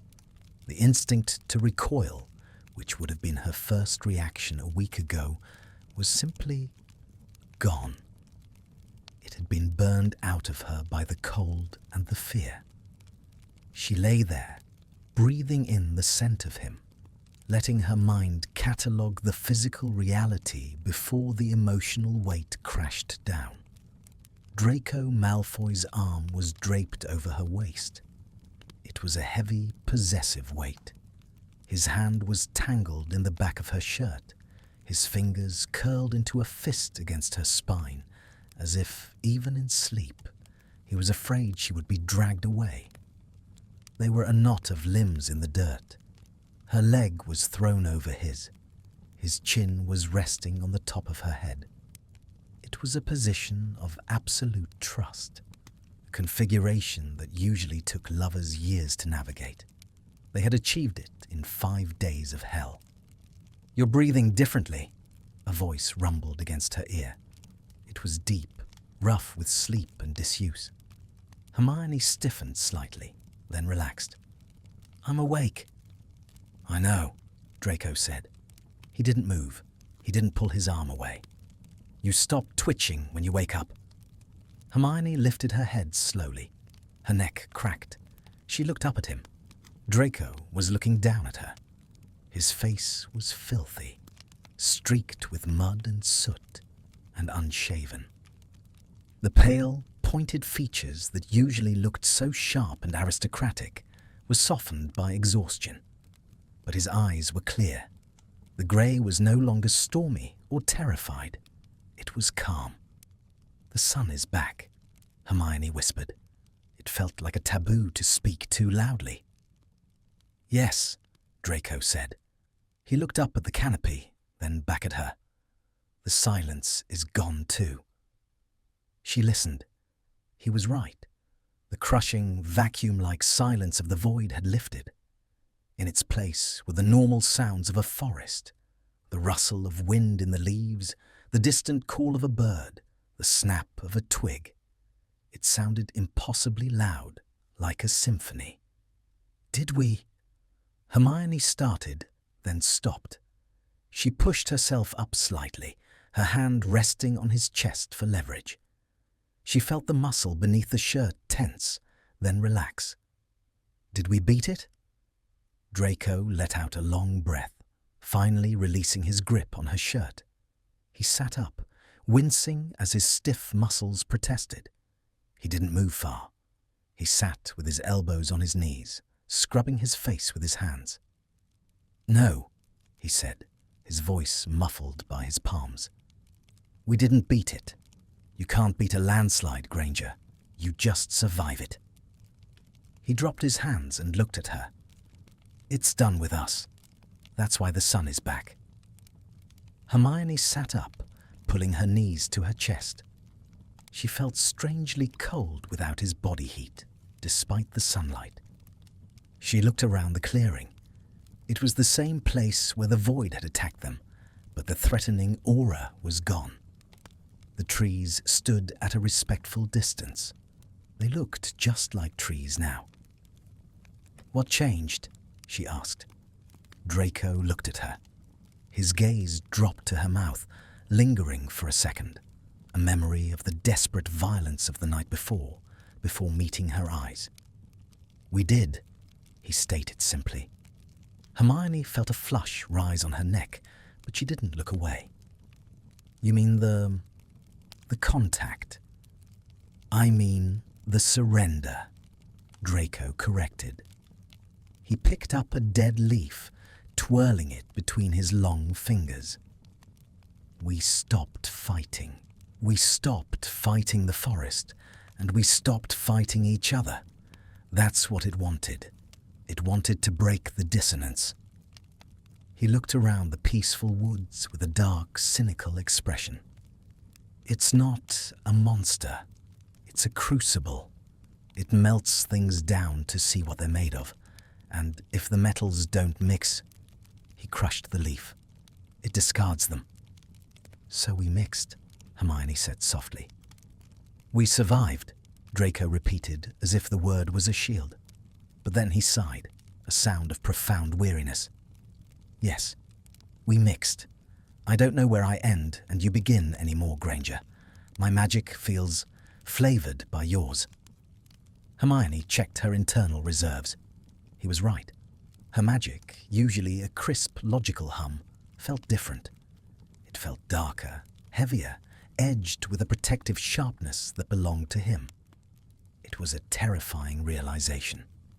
Magical resonance of this magnitude usually came from a soul bond or a life debt. "What do we do now?" she asked. The question hung in the air, loaded with implications. Draco turned his head, looking due north. "Look," he said, nodding toward the trees. Hermione looked. Where there had been a wall of impenetrable briars and shifting trunks for 5 days, there was now a gap. 2 massive oaks had pulled apart, their roots tearing from the earth to create an archway. Through the archway, a path was visible, a straight, clear, boring dirt path. And at the end of it, perhaps a mile away, shimmered the faint, translucent barrier of the Ministry perimeter wards. Safety, civilization, the world. Hermione stared at it. She should have felt relief. She should have felt joy. She should have jumped up and run toward it, screaming for help. She felt nothing but a heavy, sinking dread. She looked at Draco. He wasn't moving. He was staring at the exit with a look of undisguised loathing. "We can leave," she whispered. "Yes," Draco said. He didn't move to stand up. "Draco," she said, her voice shaking. "Why aren't we running?" "Because out there," Draco said, gesturing vaguely at the path with a dirty hand, "I am Draco Malfoy, ex-Death Eater, pariah, the man who breaks everything he touches. And you are Hermione Granger, the golden girl, the war hero, the woman who is too good for everyone." He turned to her, his eyes intense, stripping her bare. "Out there, we are enemies, or strangers. We walk past each other in the corridor and nod. Maybe we argue about a report. You go home to your empty flat and your ghosts, and I go home to my manor and my silence." Hermione felt tears prick her eyes. It was a brutal, honest assessment. "And here?" she asked, her voice barely audible. "Here?" Draco let out a short, bitter laugh. He reached out, his hand hovering before touching her cheek. His thumb grazed the dirt on her skin. "Here, I'm just the man keeping you warm, and you're just the woman keeping me sane. Here, we make sense." Hermione leaned into his touch. It was instinctive. She closed her eyes, savoring the rough texture of his skin against hers. "We can't stay," she whispered. "We'll die. The fever will come back. The cold will come back. The forest is only letting us go because we passed the test. If we stay, it will eat us." "I know," Draco murmured. His thumb traced her lower lip. "But God, Granger, for a minute, I wanted to let it." The confession broke her heart. She covered his hand with hers, pressing it closer to her face. "Me too," she admitted. "I don't want to go back to the noise. I don't want to go back to pretending I don't know what it feels like to have your hands on me." Draco froze. The admission hung between them, stark and irreversible. "You won't forget?" he asked, his voice low and vulnerable. "How could I?" Hermione opened her eyes. They were wet but fierce. "You saved my life. You anchored me when I was dissolving. You are part of my magic now, Draco. I can feel you." "Good," he said roughly. He pulled his hand away, the loss of contact immediate and painful. He stood up. He loomed over her for a moment, blocking out the sun, a dark silhouette against the light. Then he offered her his hand. "Come on," he said. "If we stay any longer, I'll conjure a wall myself to keep us here." Hermione stared at his hand. It was the same hand that had pulled her from the roots, the same hand that had offered her water, the same hand that had held her through the void. She took it. He pulled her up, but he didn't let go. He pulled her close until their bodies were brushing. He looked down at her, his expression intense and searching. "One thing," he said. "What?" "When we walk out of those trees, when we cross that ward line, the world is going to try to put us back in our boxes. It's going to tell you that you hate me. It's going to tell me that I don't deserve you." He squeezed her hand hard. "Don't let them," he commanded. "Don't let them tell you what happened here." "I won't," Hermione promised. "This is ours. The forest gave it to us." Draco nodded. He took a deep breath, squaring his shoulders. The mask of indifference tried to settle back onto his face, but it didn't fit anymore. The cracks were too deep. The eyes were too alive. "Ready?" he asked. "No," Hermione said truthfully. "Me neither." He didn't release her hand. They turned toward the archway. The path stretched out before them, bright and normal and terrifyingly mundane. They began to walk. Their footsteps crunched on the dry leaves. The sound was rhythmic, steady.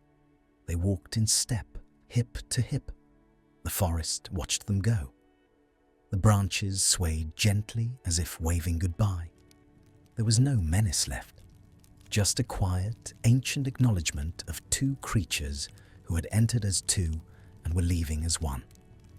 As they neared the edge of the trees, the air shimmered.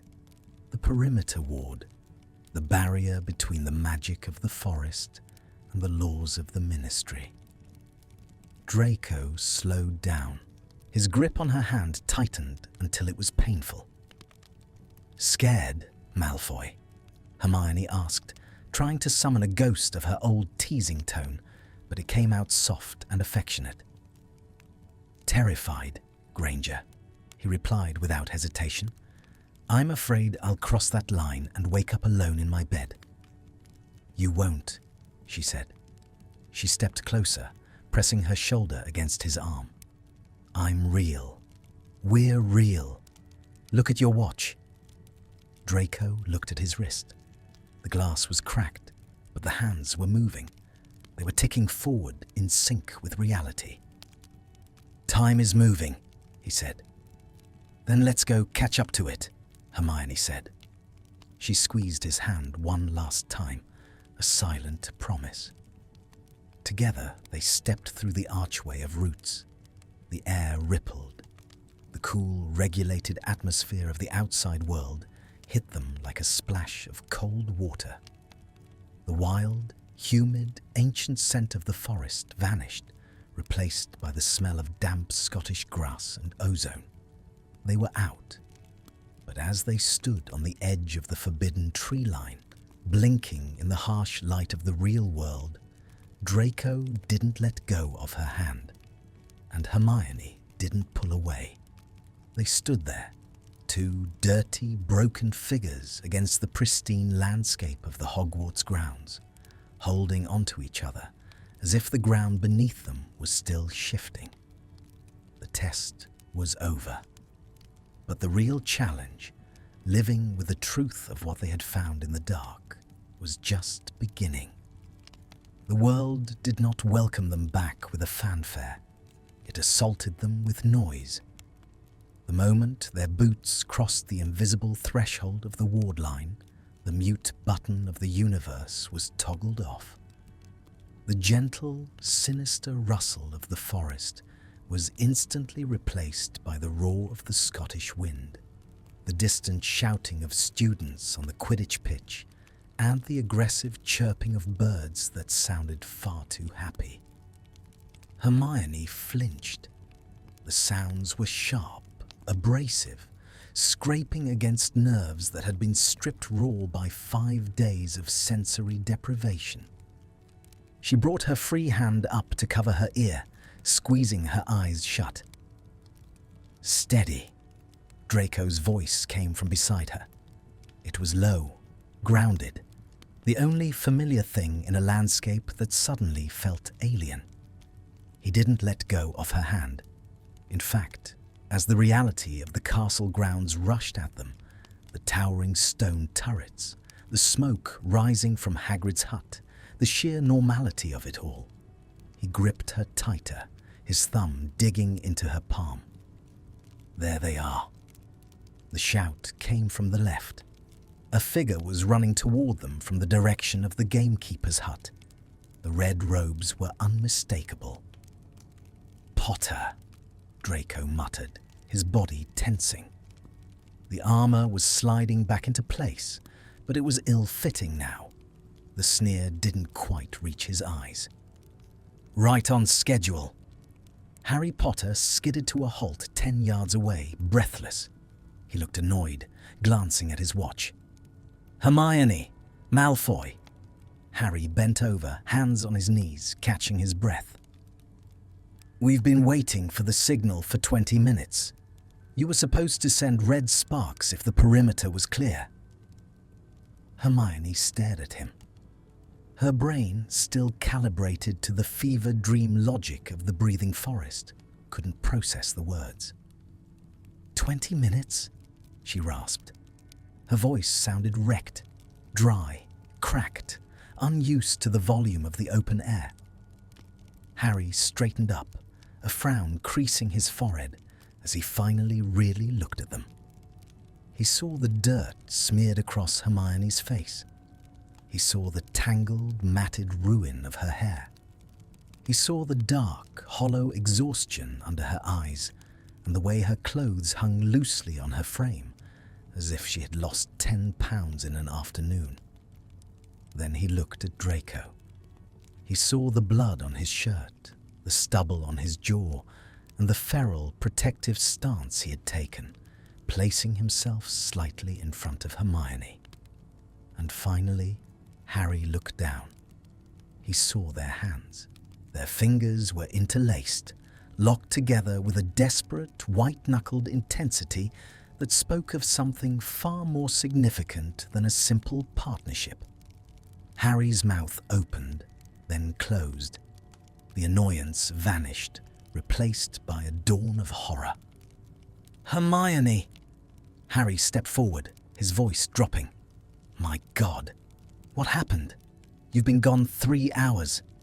3 hours, Hermione whispered. The words tasted like ash. She looked at Draco. He was staring at Harry with a bleak, knowing expression. He wasn't surprised. He had predicted this. The world was going to gaslight them. The world was going to tell them that their 5 days of hell, their starvation, their freezing nights, their collision of souls, it was all a blink of an eye. "It wasn't 3 hours," Draco said. His voice was cold, cutting through the wind. "It was 5 days.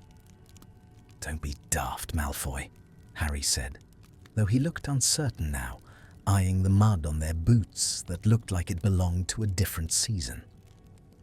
"I watched you walk in at 2 o'clock. It's 5:15. "Time is a liar," Hermione murmured.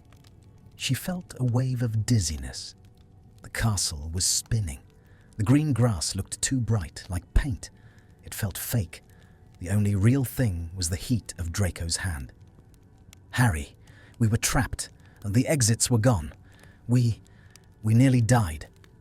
Harry looked from one to the other. He saw the trauma etched into their faces. It was the 1,000-yard stare of soldiers returning from a front line that no one else knew existed. "I need a Mediwizard," Harry said, reaching for his wand to send a Patronus. "And Kingsley, stay here." "We aren't going anywhere," Draco said dryly. "We just got back." But the cavalry was already arriving. More figures were cresting the hill.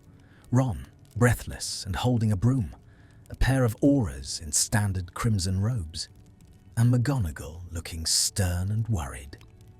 The moment the crowd grew, the inevitable happened. "Hermione!" Ron yelled, rushing forward. He ignored Draco completely, reaching for Hermione's arm to pull her toward him.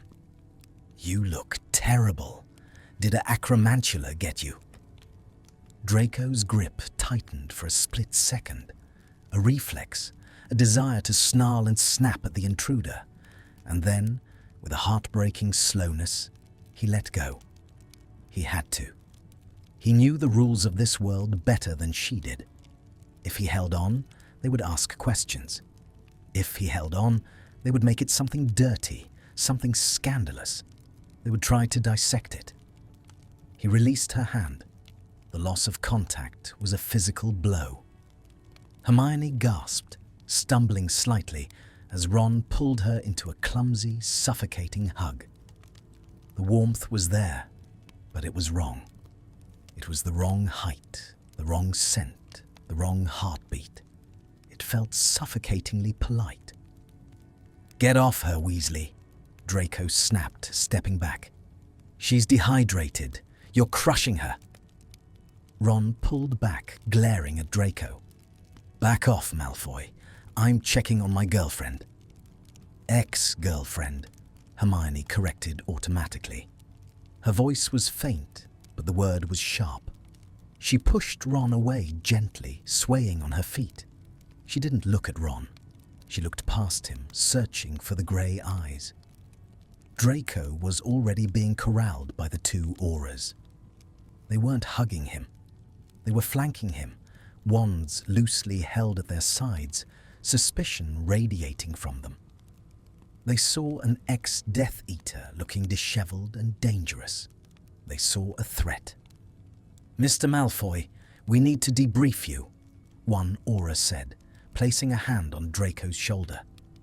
Draco flinched. He looked at the aura's hand with disjointed revulsion, then his eyes snapped back to Hermione. For a moment, the chaos of the reunion faded. The shouting, the questions, the wind, it all dropped away. They were 10 feet apart.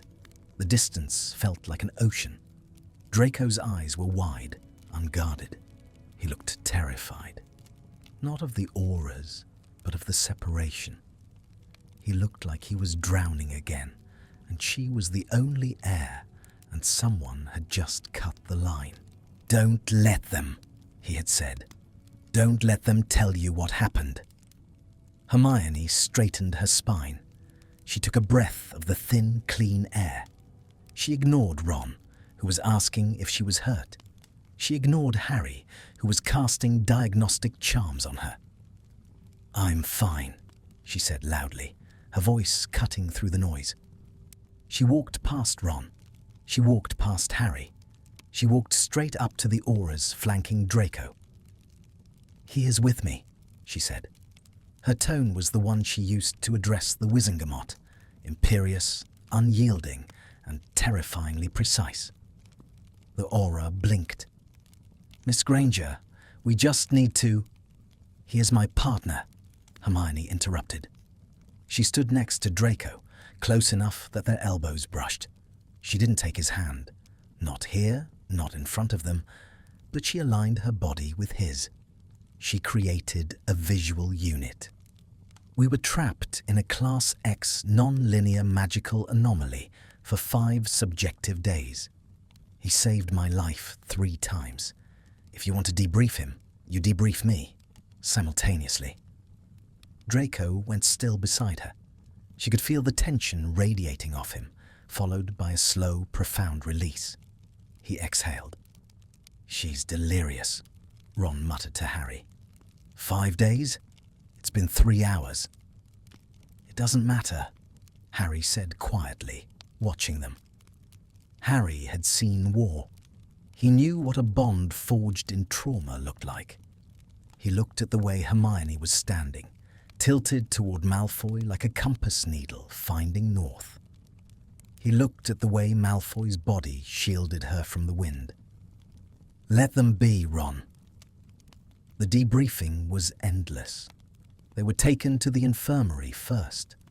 Poppy Pomfrey fussed over them, her diagnostic spells confirming the impossible. They were severely dehydrated, malnourished, and suffering from exposure consistent with days in the wilderness.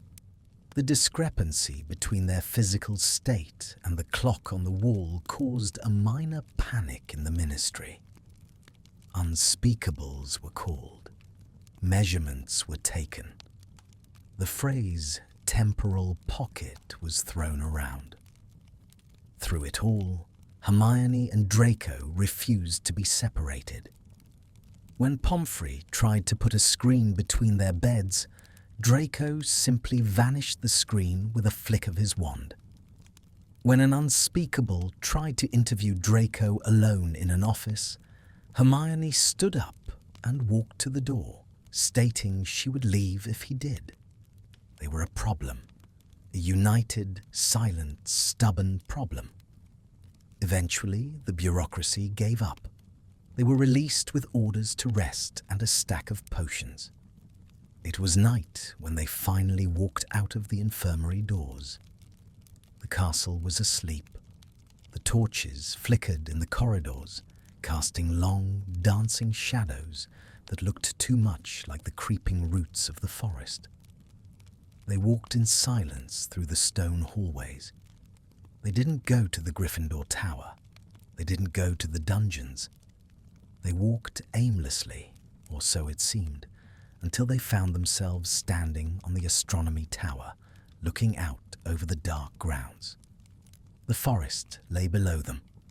From this height, it looked like a black ocean, calm and innocent. "It looks small from here," Draco said. He was leaning against the parapet, the wind ruffling his clean shirt. He had showered, shaved, and put on the mask of Draco Malfoy again. But his hands were gripping the stone railing so hard his knuckles were white. "It's a trick," Hermione said, standing beside him. "It's waiting." "For someone else," Draco corrected. "It's done with us." He turned to look at her.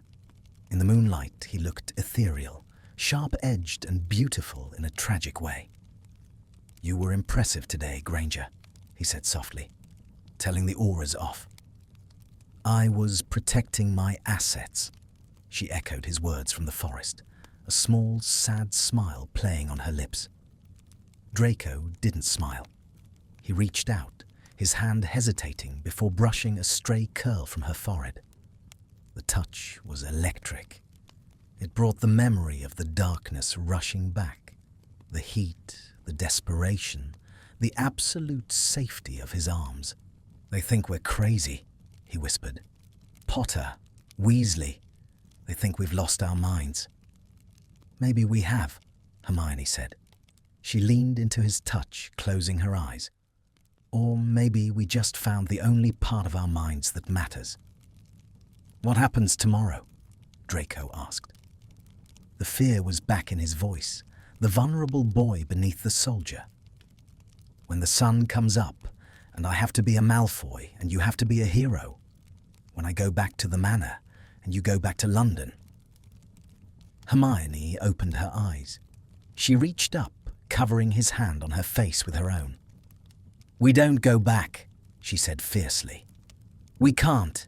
You said it yourself. The metal's mixed. You can't separate an alloy, Draco. If you try, you break the whole thing."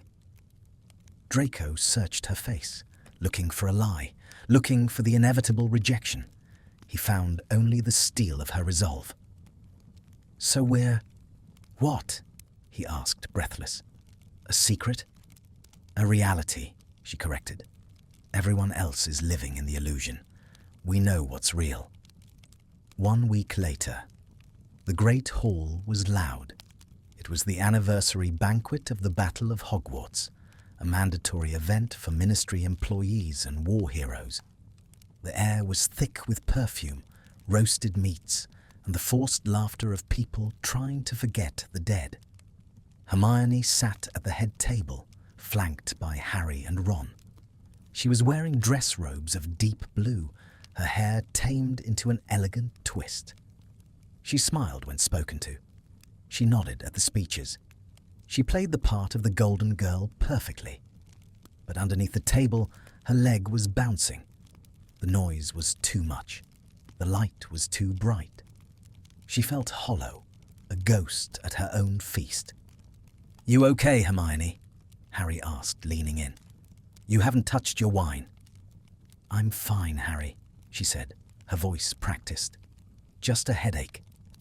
Down the long table, on the opposite side, sat the former Slytherins. They were isolated, a pocket of grey in the colourful room. Draco Malfoy sat at the end. He was wearing black, impeccable and severe. He wasn't talking to anyone. He was staring at his glass of water as if it contained the secrets of the universe. He looked lonely. He looked cold. Hermione felt a physical pull in her chest, a tether tightening. The forest wasn't here, but its law remained. Survival depends on staying close. As if he felt her gaze, Draco looked up. The room was crowded. Hundreds of people, thousands of conversations, a wall of noise and history between them. But when his grey eyes met hers, the room vanished. The noise faded into that heavy, expectant silence. The candlelight flickered and dimmed, mimicking the shadows of the oaks. The distance between the tables collapsed. Draco didn't smile. He didn't nod. He just looked at her. It was a look of devastating intimacy. It was a look that stripped away the blue dress and the black robes, the war hero and the Death Eater. It was a look that said, "I remember.